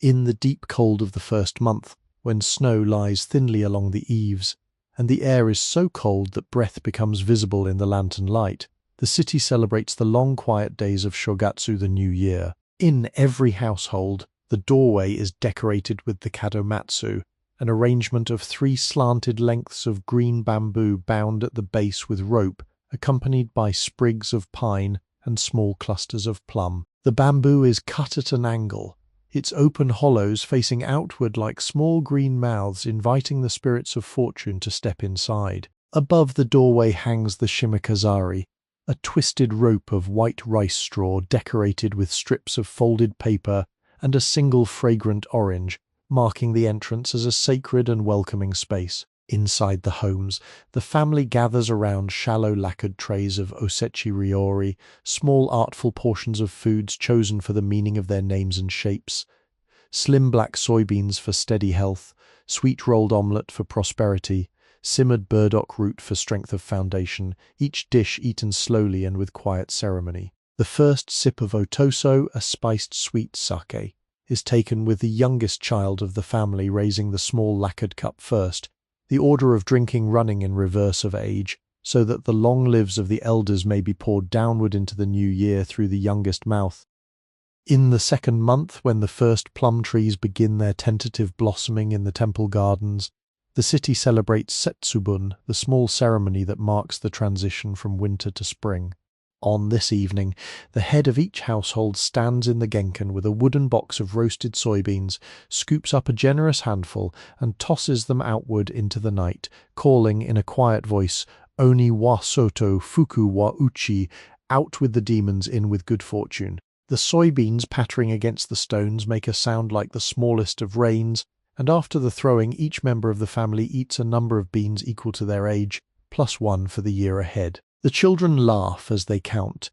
The older grandparents complain affectionately that there are too many for them to manage, and the cat of the house, attracted by the unusual activity, weaves between the legs of the family with the unhurried opinion that beans should not be wasted upon the floor. In the third month, when the city begins to colour itself with the soft pinks and pale whites of plum and early cherry, the festival of Hinamatsuri arrives, the Day of the Dolls. In the homes of families with daughters, a tiered platform is set up in the finest room, covered in a deep red cloth, and upon its steps the family's set of Hina Ningyo dolls is arranged. The emperor and empress at the top in their tiny brocade robes, their 3 court ladies below, The 5 musicians beneath them, their small lacquered drums and flutes no larger than a fingernail. The dolls have been kept in their wooden boxes since the previous year, and each one is unwrapped slowly, dusted with a small soft brush, and set in its proper place. Peach blossoms in slim ceramic vases are placed beside the platform. Small red and white sweets called hishimochi are offered. The daughters of the household kneel before the dolls in their best small kimono, and the dolls, in their painted wooden serenity, regard them with the same kindly expression they have offered to many generations of daughters before. In the 5th month, when the iris bursts forth in the marshy edges of garden ponds and the rainy season begins to make itself known, the city celebrates Tango no Seku, the boys' festival. Long carp streamers, the koinobori, are hung from tall bamboo poles in the gardens of households with suns, and they billow outward in the soft winds of early summer like great brilliant fish swimming through the air, their painted scales glowing red, black, blue and gold. Inside the homes, small wooden warriors and miniature suits of armor are displayed upon a tiered platform similar to the one used for the dolls, and the boys are encouraged to gaze upon them and consider what it means to grow into a person of integrity, of patience, of inner steadiness. Iris leaves are placed in the bath water, releasing their sharp green scent into the steam, said to bring courage and good health to those who soak in their company. In the 7th month, when the heat has settled fully across the city, and the cicadas sing in the trees from morning until night, the festival of Tanabata arrives, the festival of the stars. Long branches of bamboo are set up in the gardens and along the lanes, and from these branches are hung small strips of coloured paper, the tanzaku, on which children and adults alike have written their wishes in careful brushstrokes. The bamboo branches sway in the warm summer evening, their paper strips fluttering gently, and one may walk along a lane lined with hundreds of such branches, reading the soft, hopeful longings of one's neighbours. May my mother's eyes be steady, may the rice harvest be abundant, may my younger sister learn her characters more easily, may my heart find the peace it seeks. In the 8th month, when the heat begins to soften and the first faint coolness drifts down from the mountains in the late evenings, the city observes Obon, the long quiet festival of returning ancestors. Small lanterns are lit at the entrances of every household to guide the spirits of the deceased home for their brief annual visit, and at the rivers and along the temple compounds the festival concludes with the Toro Nagashi, the floating of paper lanterns down the slow currents of the Kamo River. Each lantern carries a small candle, and as the lanterns drift downstream they form a long, slow ribbon of golden lights upon the dark water, a procession of soft warmths returning the spirits to whatever distant place they came from. The living watch from the river banks, and many cry quietly, and many smile, and many do both at once. In the 9th month, when the first true autumn winds arrive and the maple leaves begin their slow turning, the festival of Tsukimi invites the city to gather in the gardens beneath the harvest moon. Small offerings of rice dumplings called tsukimi dango are arranged on lacquered trays, accompanied by sprays of pampas grass and small bowls of seasonal vegetables. The family sits on the Engawa in the cooling air, and they watch the great pale moon rise above the eastern hills, and they speak softly of the year that is ending and the year that is yet to come. There is no hurry. There is only the moon, the grass, the sweet small dumplings, and the long unhurried conversation of those who love one another, and who know, however gently, that all such evenings are passing. You sit, now, on the worn edge of a wooden bridge somewhere between the quarters of the city, your feet hanging quietly above the slow current of the Kamogawa, the river that has been carrying its long, thoughtful conversation past these wooden houses for far longer than any of them have stood. The lanterns have settled into their calm, golden lives along the banks, and the water beneath you moves with that particular unhurried patience which belongs only to rivers that have seen many cities rise and many fall, and have politely declined to be impressed by either. The sky has deepened now to the colour of dark plum, and the first stars have begun to appear, no more than 3 or 4 at first, faint as grains of salt scattered onto a deep cloth. As you sit with your shoulders soft and your breath unhurried, the city begins to whisper to you about the strange, slow shape of time. Time in old Kyoto is not the time of clocks, for clocks have not yet truly arrived in this corner of the world.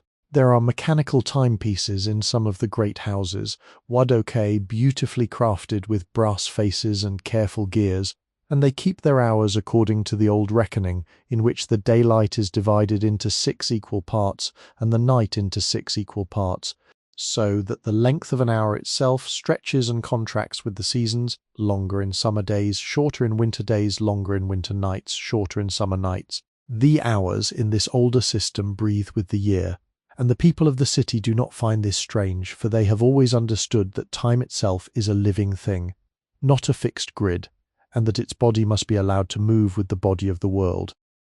The hours themselves are named, not numbered, and the names are gentle.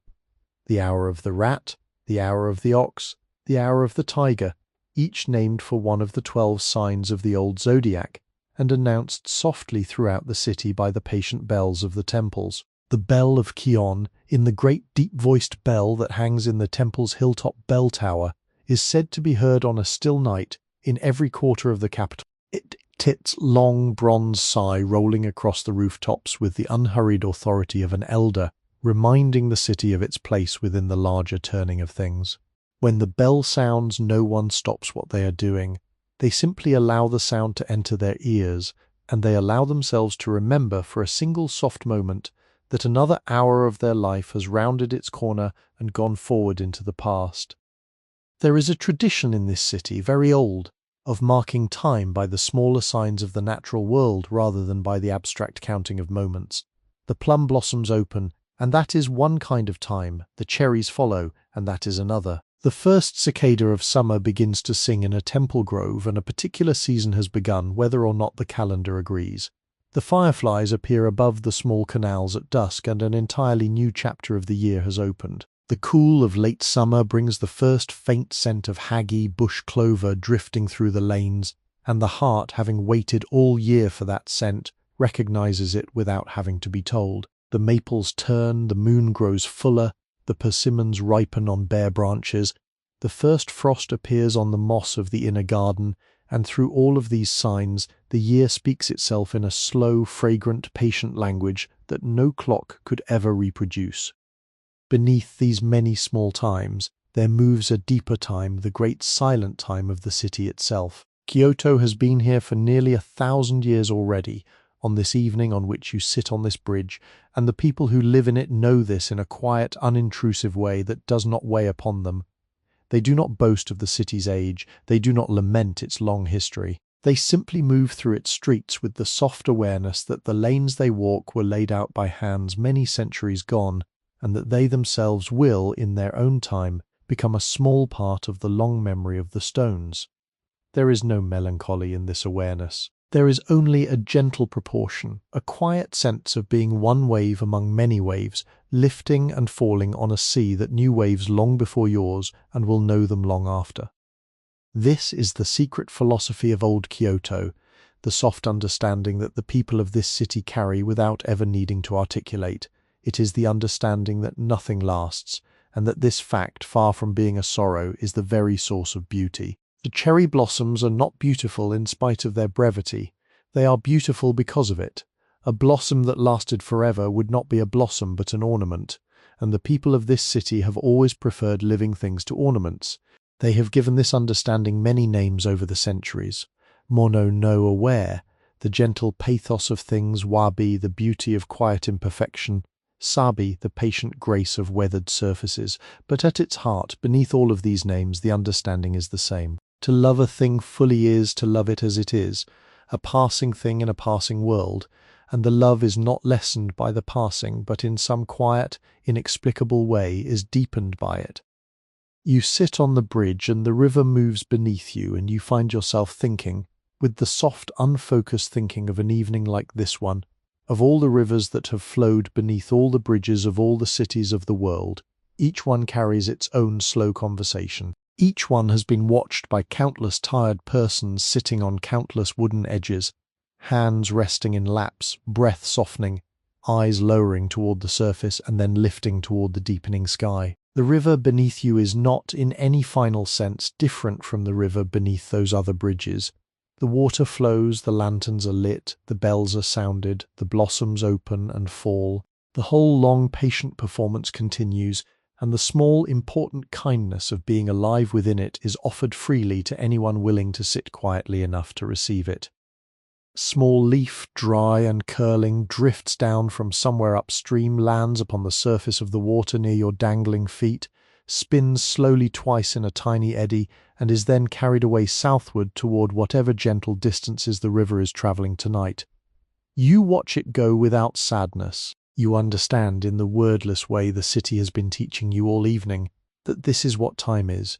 This is what time looks like when it consents to be seen at all. A small dry leaf spinning twice, and then carried softly onward while the lanterns burn behind you, and the bell at Shion prepares to sound the next quiet hour into the dark plum-coloured sky.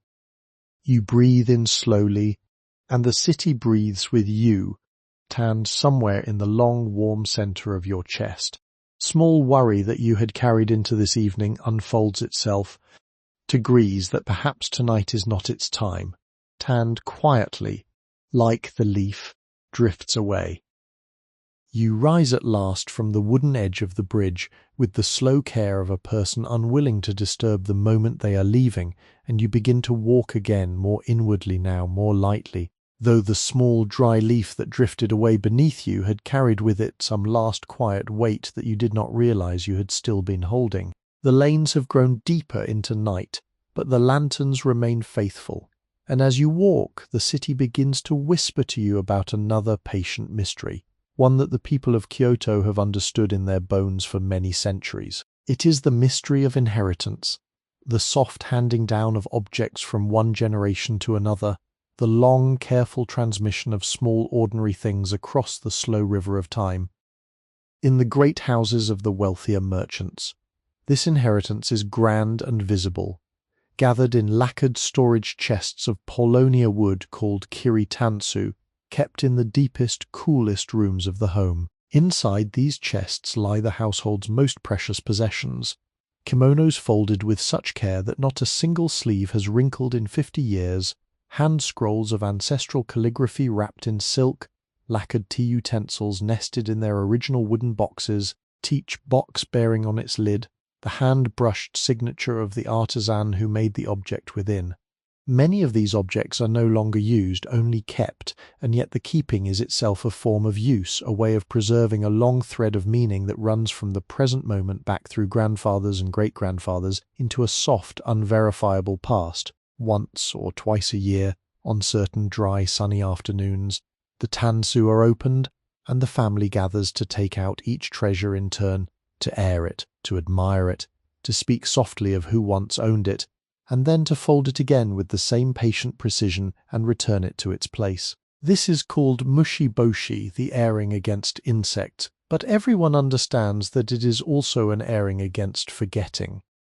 But the inheritance of Kyoto is not only a matter of grand objects in grand chests, it runs everywhere through the city, through the most ordinary corners of the most ordinary lives, and it is in these humble inheritances that one comes most clearly to feel the soul of the place. Walk into a small kitchen of a modest household, and you will see, hanging on a worn iron hook beside the kamado, a wooden ladle whose handle has been polished smooth by 3 generations of hands, the wood darkened, the rim of the bowl slightly worn on one side, where the same family's preferred angle of pouring has gradually carved itself into the timber. The ladle works as well today as it did when the great-grandmother of this house first lifted it. Better, in fact, for the wood has settled, the grain has cured, and the small imperfections have been patiently rubbed away by the long affection of use. To replace such a ladle with a new one would be considered, in the gentle Kyoto sense, almost a kind of disloyalty, a small turning away from the slow accumulating warmth of a thing that has served well. In the corner of the same kitchen stands a small earthenware bowl, no larger than 2 cupped hands used for kneading the day's pickling rice bran, the nukadoko.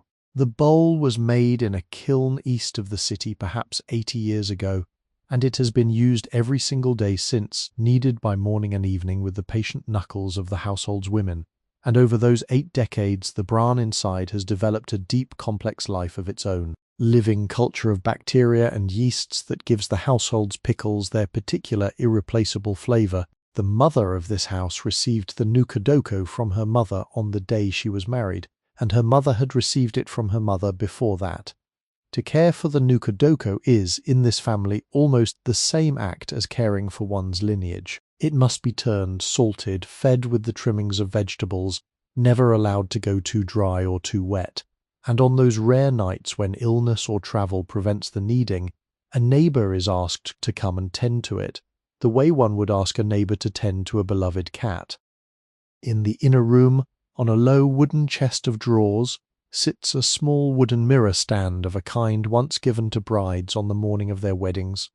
The mirror itself is round and slightly clouded now, its silver backing dulled by the slow patient breathing of 100 Kyoto summers, and within its faintly silvered surface one sees one's own face only as a soft suggestion, the way one sees a face in shallow water at twilight. The wood of the stand is a deep, warm brown decorated with small inlays of mother-of-pearl in the shape of plum blossoms, and along its lower drawer the small brass handle has been worn to a dull sheen by the soft daily fingers of women lifting it to retrieve their hairpins, their combs, their slim little jars of camellia seed oil for smoothing the hair. The mirror has reflected the morning faces of 4 generations now, and on certain still afternoons the youngest daughter of the house will sit before it, lean her cheek upon her hand, and study, with thoughtful patience, the soft suggestion of her own features in its quiet silver, and feel, although she could not put it into words,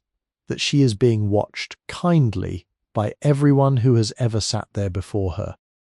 In a small wooden box upon the household altar rest a few smaller treasures still, a single old coin kept not for its value but for its memory of a journey one ancestor made on foot to a distant temple. Small carved figure of a sleeping cat, no larger than a thumb, given by an uncle to his nephew almost a century ago. A folded square of pale silk that once wrapped the hair of a beloved daughter on her wedding day. Handwritten note from a great-grandfather, only a few lines long, asking after the rice harvest and sending his affection. None of these objects would be valuable to any stranger. To the family, however, they are the small sacred chapters of an ongoing wordless biography, and to lose them would be to lose the family itself a little, the way one loses a friend a little when one forgets the sound of their voice. Even the houses themselves are inheritances. The wooden beams overhead, the cedar floors beneath, the smoke-darkened rafters, the patient kamado in its corner, all of these have been received by the present generation as the previous generation received them, with the quiet understanding that they will be passed onward in turn. The family does not own the house, exactly. The family is rather a current tenant of the house, charged with caring for it during their brief turn at the lease, and obliged to hand it forward in good and even improved condition to those who come after. This is why in the gentle daily life of old Kyoto the small acts of cleaning are not chores at all, but acts of devotion. The slow polishing of a hallway floor by a daughter, the patient sweeping of an entrance by a son, the soft rubbing of cedar oil into a low cabinet by a grandmother on a quiet afternoon.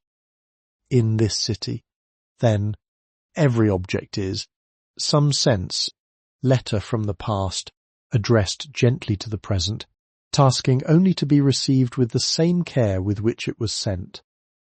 You walk on slowly now, your footsteps soft upon the dampened stones, and the city continues its quiet teaching, the way a kindly old teacher continues a lesson without ever raising the voice. The lanterns have settled fully into the long, warm rhythm of their nightly burning, and the lanes are dressed in their truest character, that soft lived-in beauty which has been the special inheritance of Kyoto for as long as anyone can remember. As you walk, you begin to notice the small imperfections of the city, and you understand, gradually, that they are not flaws at all but the very things that make this place beautiful.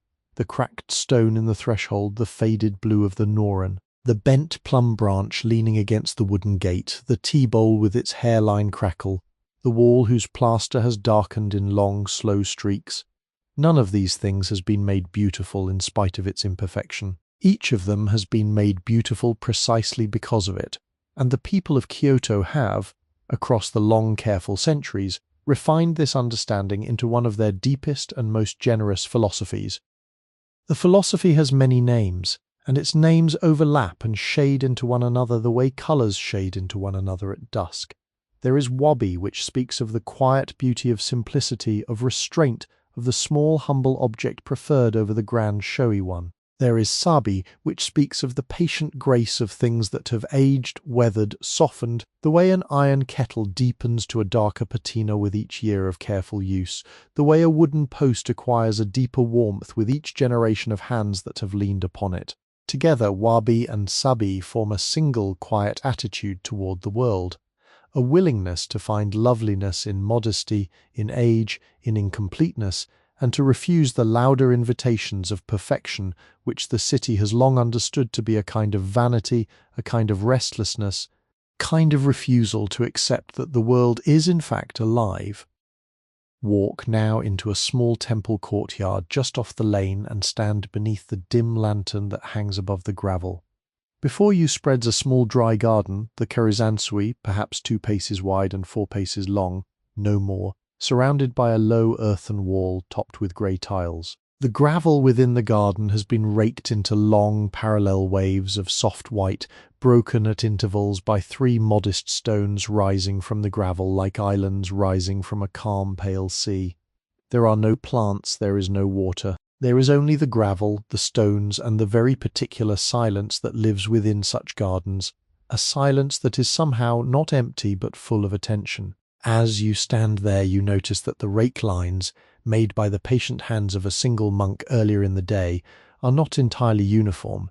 In one corner the lines bend slightly, as though the rake had hesitated. Near one of the stones, the gravel has been disturbed by a tiny visiting bird, leaving a small scattered flurry of disturbance. The waves, when one looks closely, are not waves of perfect symmetry, but waves of a living rhythm, made by a real arm holding a real rake on a real morning, and the very irregularities of those waves are the proof that the garden is a garden, and not the cold idea of one. This, the city has been teaching you all evening, is the difference between perfection and beauty. Perfection is a kind of stopping, a refusal to allow time to keep moving through a thing. Beauty, in the Kyoto understanding, is a kind of consenting, an agreement to let time settle gently into every surface, every fibre, every seam. The bowl that has been mended with gold lacquer in the technique called kintsugi is more beautiful, the people of this city have long believed, than the bowl that was never broken, for the gold lines that trace the old cracks tell the story of the bowl's life. And a thing that has lived has earned a depth of meaning that a thing untouched by time cannot possess. The bowl does not pretend that it has not been broken, it celebrates the breaking, gilds it, turns the wound into a feature, and in doing so becomes a kind of small philosophy that one can hold in the palm of the hand. Look closely now at the lantern hanging above the temple gate. Its paper has yellowed slightly at the edges where countless seasons of rain have lapped at it. Its bamboo frame has bent very subtly out of perfect roundness, as the slow accumulating warmths of all its kindlings have softened the wood. The painted character upon its surface, the household name of the temple, has worn faintly, the brush strokes thinning at the edges where the surface has rubbed against itself across the years. Each of these small imperfections is a small chapter in the lantern's biography, and to replace the lantern with a new one, perfectly painted, perfectly round, perfectly white, would be to silence that biography, to remove from the temple gate the patient evidence of its ongoing life. The monk who tends this temple would never consider such a replacement. He receives the lantern as it is, ages with it, allows the slow weathering to deepen rather than diminish his affection for it, and one day, when the lantern can no longer be repaired, he will burn it ceremonially in the temple courtyard, thanking it for its long faithful glowing before quietly hanging the next one in its place.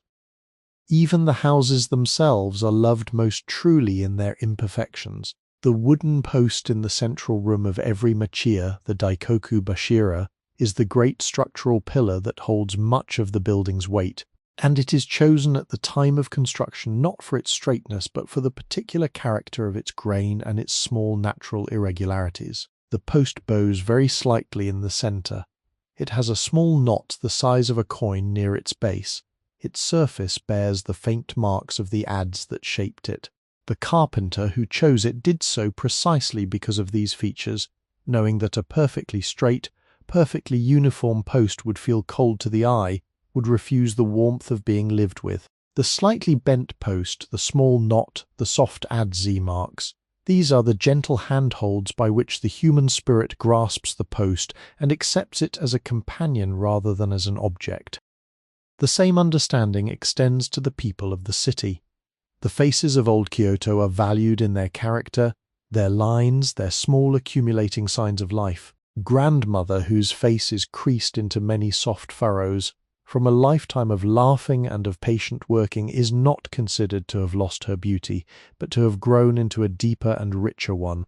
The young woman whose hands are collused at the fingertips from years of weaving, from years of folding cloth, from years of drawing the thin line of the calligrapher's brush, is admired for those calluses precisely because they are the patient signature of a life given fully to its chosen craft. Beauty in this old gentle city is never separated from the slow honest evidence of being alive, and the people of Kyoto have long known that to demand otherwise would be to demand a kind of beauty that the world cannot and should not provide. You walk on, gently humbled, gently warmed, and the lanterns above you continue their patient and imperfect glowing, faithful as old friends.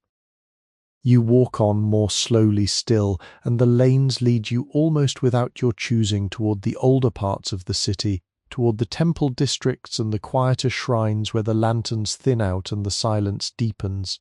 The wooden houses give way a little at a time to long earthen walls topped with grey tiles, and these walls give way in their turn to the patient stone foundations of older structures. Foundations laid down so many centuries ago that no living person can recall the names of the masons who set them. Beneath your feet the path changes from the warm, dark cobbles of the merchant quarters to broader, paler stones, fitted into the earth with such close care that not even the most stubborn weed has found a seam through which to push its small green argument. These stones are older than the lanterns. They are older than the bridges, they are older by a wide margin than any wooden thing you have passed all evening. And as you walk upon them now, you begin to understand that the long memory of Kyoto lives most deeply in its stones. The wooden city, beautiful as it is a city of replacement.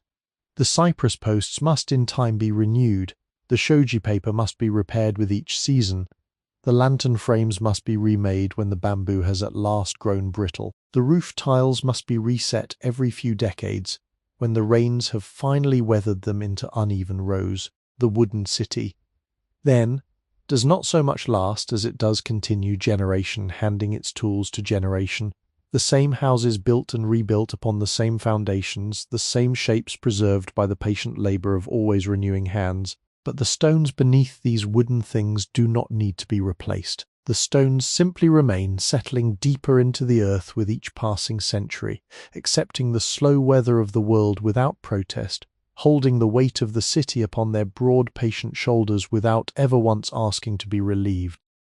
Stop now beside one of these old stones, set into the foundation of a temple wall, and run your fingertips lightly across its surface. The stone has been worked long ago by a chisel, and the marks of that chisel are still faintly visible. Hundreds of small parallel lines running across the face of the stone in a soft diagonal pattern. The rhythm of a single afternoon's work performed by a man whose name no document has preserved. He was perhaps a young apprentice. He was perhaps an old master near the end of a long career. He was perhaps a journeyman travelling from one province to another in the slow, steady way of his trade, and he was paid in coins or in rice or in a meal and a place to sleep. And he set this stone into this wall on a particular morning, and went on with his life, and died, and was buried, and was forgotten by every record except this one. And here you are, perhaps 400 years after his afternoon, perhaps 500, your fingertips resting upon the very lines his chisel left, and the lines speak softly to your skin in a language that has no words. The stone is cold, but it is the cold of a deep and patient body, not the sharp cold of metal or of glass. It is the cold of a thing that has spent more time in the earth than any human family can imagine, and that has grown comfortable in its long, slow life. There is a faint mineral scent rising from it, the dry, clean scent of granite or of sandstone depending on the quarry from which it was drawn. In the small recesses of the chisel marks, a thin film of pale lichen has settled, and where the wall has been shaded most consistently from the sun, a deeper green moss has crept upward across the surface in slow, irregular fingers, claiming the stone for its own quiet kingdom. The masons of old Kyoto did not begrudge the moss. They expected it. They considered it the city's slow embroidery, settling onto everything in time, signing each stone with the patient signature of the years. There is a small set of stone steps leading up to the temple's outer gate, and these steps have been climbed so many times across the long centuries that the center of each one has been worn into a soft, shallow hollow, smooth and almost glassy in finish. Place your foot in such a hollow, and you can feel, beneath the sole, the precise shape of all the feet that have stood there before yours. Pilgrims in straw sandals on long autumn mornings, monks in dark robes carrying small wooden trays of offerings, mothers with small children tugged gently along by the wrist, elderly merchants pausing on the lower step to catch the breath, looking up at the temple gate with quiet, familiar affection. None of these people remain. The hollow remains. The stone has held the impression of all of them, the way a soft cloth holds the impression of a hand long after the hand has been withdrawn. Great stone lantern stands at the corner of the temple's outer courtyard, taller than 3 persons standing one upon the other. Its body carved in many sections of weathered granite, joined without mortar by the simple weight of each block resting upon the next. Lichen has claimed nearly the whole of its surface, in soft mottled greys and patient ochres, and where the carver long ago inscribed a small Buddhist character upon one face, the character is now half visible, half dissolved into the lichen, like a memory at the edge of language. Inside the chamber of this great lantern, which is large enough that a child could crouch within it, no flame has been kindled tonight, and indeed no flame is kindled here often. Perhaps only on the great festival days, perhaps only when the abbot wishes to mark a particular passing. The lantern is then a kind of monumental patience, a vessel for fire that lives mostly without fire, and is no less itself for the long darknesses between its kindlings. Beyond this lantern, you can see the long stone path that leads through the temple grounds toward the inner halls, and the path is lined on either side with stone markers, and with the rounded sleeping forms of statues whose features have been softened by the centuries of rain. Some of these statues are jizo, the small standing guardians of children and travellers, and they wear, even after hundreds of years, an expression of soft childlike kindness on their weathered faces, the corners of their mouths still curling upward in that gentle ancient smile. Each one wears a small red cloth bib, recently tied around the stone neck by some grieving or grateful mother, the red cloth fresh against the grey stone, the new affection laid upon the old patience without contradiction or strain. You stand among these stones in the long cool memory of them, and you feel something settle in you that no wooden thing could quite have settled. The wooden city has spoken to you all evening of grace, of softness, of the slow renewal of love through repeated daily hands. The stones speak a different language, the language of endurance, of the long willingness to remain. They are not impatient with you for being only briefly present. They are not impressed that you are here. They simply allow you, as they have allowed countless others, to rest your hand upon them for a moment, and then to walk on while they remain. And you walk on slowly, your hand still cool from the stone, your spirit a little quieter than it was, and the lanterns of the further lanes call you gently back into the wooden warmth of the city's ongoing breath. You walk back now from the temple stones into the warmer wooden quarters, and the city has changed once more in your absence, the way a quiet room changes when a candle has burned down by another finger's width. The lanterns are still glowing, still faithful, but the lanes themselves have grown more empty, and the few remaining footsteps you hear, soft echoes of your own and softer ones from a passing stranger somewhere behind you, fall with the patient muffled quality of footsteps in a place that is slowly preparing for sleep. The doorways you pass have begun to close, one by one, with the smallest of wooden whispers as the amado shutters are slid carefully along their grooves. The half-open lattices have been drawn shut. The Norran curtains have been folded inward and hung upon their hooks within the houses. The kitchens have grown quieter. The bath fires have been allowed to burn down to their last patient embers, and the city, in its slow, patient way, has begun the long folding inward that always precedes its sleep. You walk, and your steps grow softer, and your shoulders grow lower, and your breath grows longer, and the very rhythm of your walking begins to slow until it is almost the rhythm of breath itself, in and out, in and out. The cobblestones beneath your feet glisten faintly with a thin film of evening dew, settling now that the air has cooled, and each stone holds within it the small reflected flame of the nearest lantern, a tiny round glow of gold pressed into the darkness of the polished surface. You walk between these small reflected flames as one walks between candles in a temple corridor, the way slow and patient and unhurried, the eye lowering, the mind softening, the small thoughts of the day folding themselves quietly into the long silence of the lane.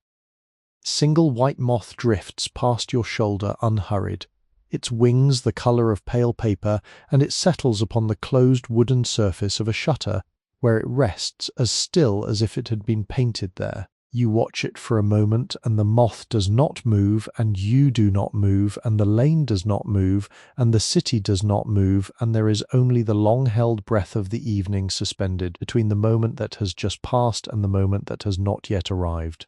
The moth rests. The lantern glows, the dew gathers, the lane waits, and you, watching all of this with the soft, half-lowered eyes of a sleeper who has not yet quite arrived at sleep, watching all of this with the gentle attention of a child being read to in a familiar voice, watching all of this without needing or wanting any of it to be other than it is, you feel yourself becoming a small part of the lane's own waiting. You walk on, slowly, slowly, and the lanterns continue, slowly, slowly, and the dew continues, slowly, slowly, and somewhere far off, on the very edge of hearing, a temple bell sounds the late hour. Then the bell's note rolls across the rooftops with the long, patient inevitability of a slow, dark wave, folding itself onto a long, quiet shore. You feel the note enter you, not through your ears alone, but through your shoulders, through your chest, through the slow center of your body, and you feel it dissolve into you, and you feel yourself become slightly lighter for its having passed through you. The bell does not call you to anything. The bell simply exists the way the lanterns simply exist, the way the dew simply exists, and to be near it is to be near a small-sounding piece of the long, unhurried truth of things. You walk on, slowly, slowly, and the lanes lead you, without your needing to choose them, toward a small wooden inn at the corner of two streets, an inn whose lantern hangs above the entrance with a soft orange glow, whose Norran curtain has been left half-drawn for late travellers, whose entrance step has been swept just before the household began its own evening rituals. The lantern at the entrance sways very faintly in a breeze too soft to feel, and it seems to nod to you, in the way a tired friend nods at the appearance of another tired friend at a familiar door. You step beneath the Norran, and the cloth brushes lightly against your shoulder, and the house receives you the way a deep cushion receives a tired body with a quiet, expectant softness. Inside the inn is dim, lit only by the warm glow of two small andon lanterns set on either side of the entrance, and by the faint amber light spilling from the further room where the innkeeper's wife is preparing a sleeping place. The floor of the entrance is the same dark, polished cypress you saw earlier in the machiya, and the air carries the same gentle perfume of cedar and tatami and faintly of old paper. You remove your sandals at the genkan, and you place them with their toes turned outward, toward the door, the way the household has placed its own, and the small action feels, in its gentle correctness, like a small bow offered to the house itself. The innkeeper's wife appears in the inner doorway, a small woman with grey hair tied neatly back, dressed in a kimono of dark indigo, with a soft pattern of pale autumn leaves. She bows almost without speaking. You bow in return. No words are exchanged, no words are needed, and she leads you, slowly, slowly, down a narrow corridor of polished wood, past two sliding doors of pale washi paper to a small inner room that has been prepared for you. The room is no larger than 4.5 tatami mats, but its smallness is the gentle, intentional smallness of the tea room, and it welcomes you with the same hush. A futon has been laid out upon the tatami, a thick mattress of cotton folded twice. covered with a cool pale sheet, and a soft cotton-filled coverlet of indigo and cream has been folded back at the head, awaiting the body. Small lacquered tray rests beside the futon, with a tiny earthen teapot and a single cup. A faint fragrance of hinoki wood drifts from the bath wing of the inn, settled into the air of this room from earlier in the evening. Single oil lamp glows on a low wooden stand near the tokonoma, where a simple scroll hangs, painted with a single flowing character, whose meaning you do not need to know in order to feel its calm.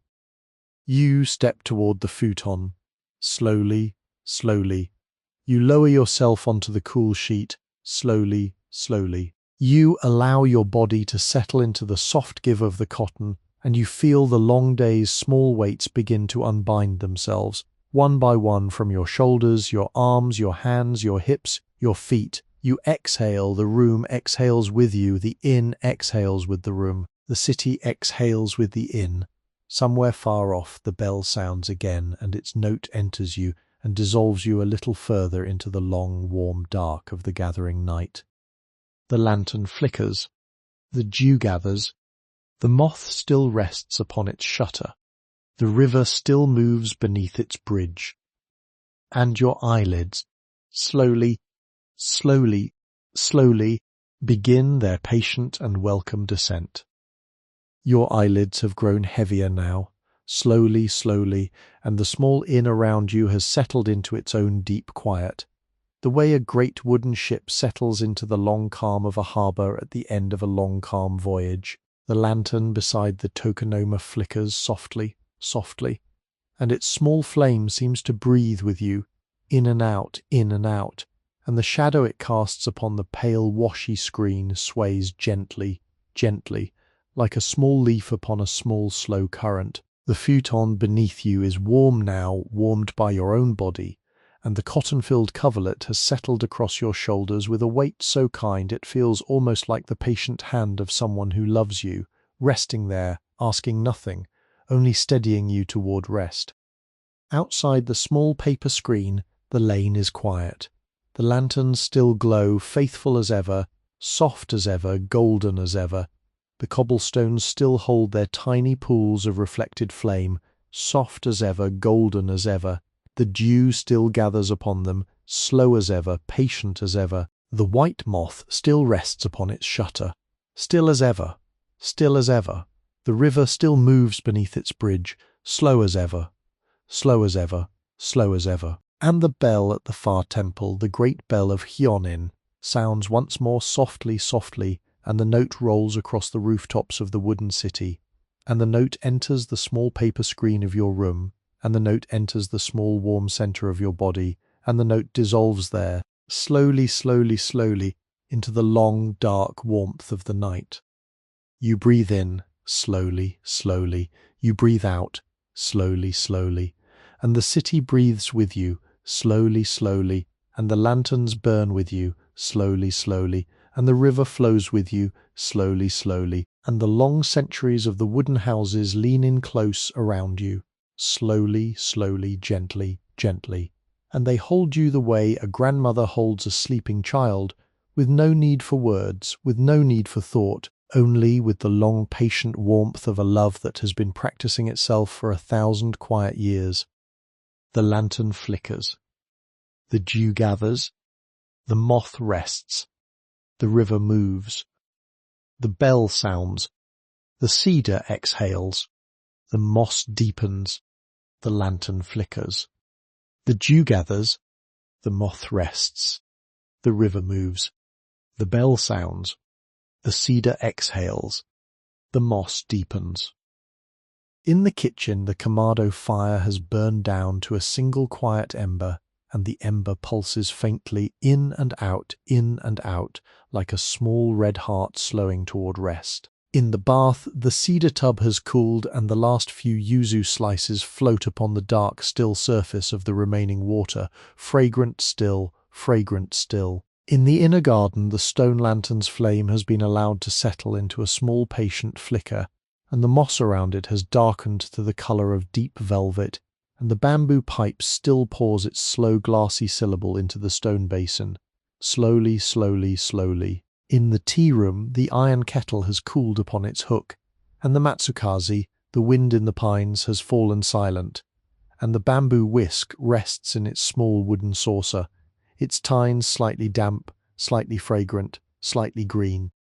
In the workshops the tools have been set down. The sashimono craftsman has placed his small mallet upon the cedar workbench, and the workbench holds it with the patience of an old friend. The umbrella mender has hung his brushes upon their slender bamboo rack, and the rack holds them with the patience of an old friend. The barrel maker's apprentice has gathered his cedar shavings into a small fragrant pile, and the pile waits with the patience of an old friend. The weaver has lowered the shuttle of her loom into its resting place, and the loom holds it with the patience of an old friend. The brush maker has folded the small cloth that covers his finished brushes, and the cloth holds them with the patience of an old friend. The lantern flickers, the dew gathers, the moth rests, the river moves, the bell sounds, the cedar exhales, the moss deepens, the lantern flickers, the dew gathers, the moth rests, the river moves, the bell sounds, the cedar exhales, the moss deepens. In the high temple districts of the north, the long earthen walls hold the silence of the monasteries in their quiet, patient embrace. In the merchant quarters of the centre, the wooden shutters have been drawn across the lattices, and the machiya houses have folded themselves inward like long indigo books closing upon their gentle stories. In the tea-house quarter of the east, the lanterns have grown smaller and smaller in number as the last guests have drifted toward home, and the lacquered geometry of the doorways has settled into the dim. In the pottery districts of the eastern slopes, the kilns have cooled, and the unfired bowls upon their wooden shelves wait in long grey ranks for the morning that will, in its own time, find them. In the bamboo groves of the west, the slender green stalks tap softly against one another in the cool, dark tock-tock-tock, the slow, patient knocking of a forest preparing for its own night.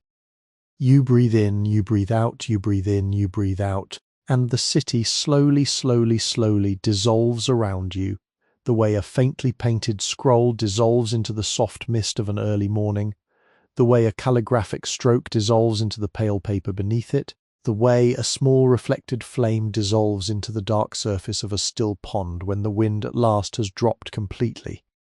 You are not in the lane any longer. You are not in the inn any longer. You are not in the city any longer, and you are also still in all of these places, gently held within them as a sleeping child is held within a long soft quilt. The lantern flickers, the dew gathers, the moth rests, the river moves, the bell sounds, the cedar exhales, the moss deepens, the lantern flickers, the dew gathers, the moth rests, the river moves, the bell sounds, the cedar exhales, the moss deepens, the lantern flickers, the dew gathers. The moth rests, the river moves, the bell sounds, the cedar exhales, the moss deepens. The wooden city holds you, the patient stones hold you, the slow moss holds you, the long memory of the lanterns holds you, the soft warmth of the cedar holds you, the careful hands of all the patient generations of craftsmen and cooks and weavers and gardeners and lantern lighters and tea masters hold you lightly, kindly, asking nothing of you, only that you rest. And so you rest, and so you rest, and so you rest. Sleep gently, dear traveller, the lanterns will keep their soft golden watch, the river will continue its slow, gentle song, the bell will sound the patient hours through the long blue dark, and whenever you wish to return, old Kyoto will be here waiting, just as it has been waiting for so many quiet centuries with its lanterns lit, its doors softly open, and its long, kind silence held gently around the dreaming world. Good night. Good night. Good night. Welcome to Sleepy History with Henry. Here, we harness AI to breathe new life into authentic historical records, creating an immersive auditory experience. This entire production is AI-assisted, crafted solely for relaxation and sleep support. TAND is not a substitute for professional medical advice. Please do not listen while driving or operating machinery. Now, let Henry and AI guide you on a peaceful journey through the past.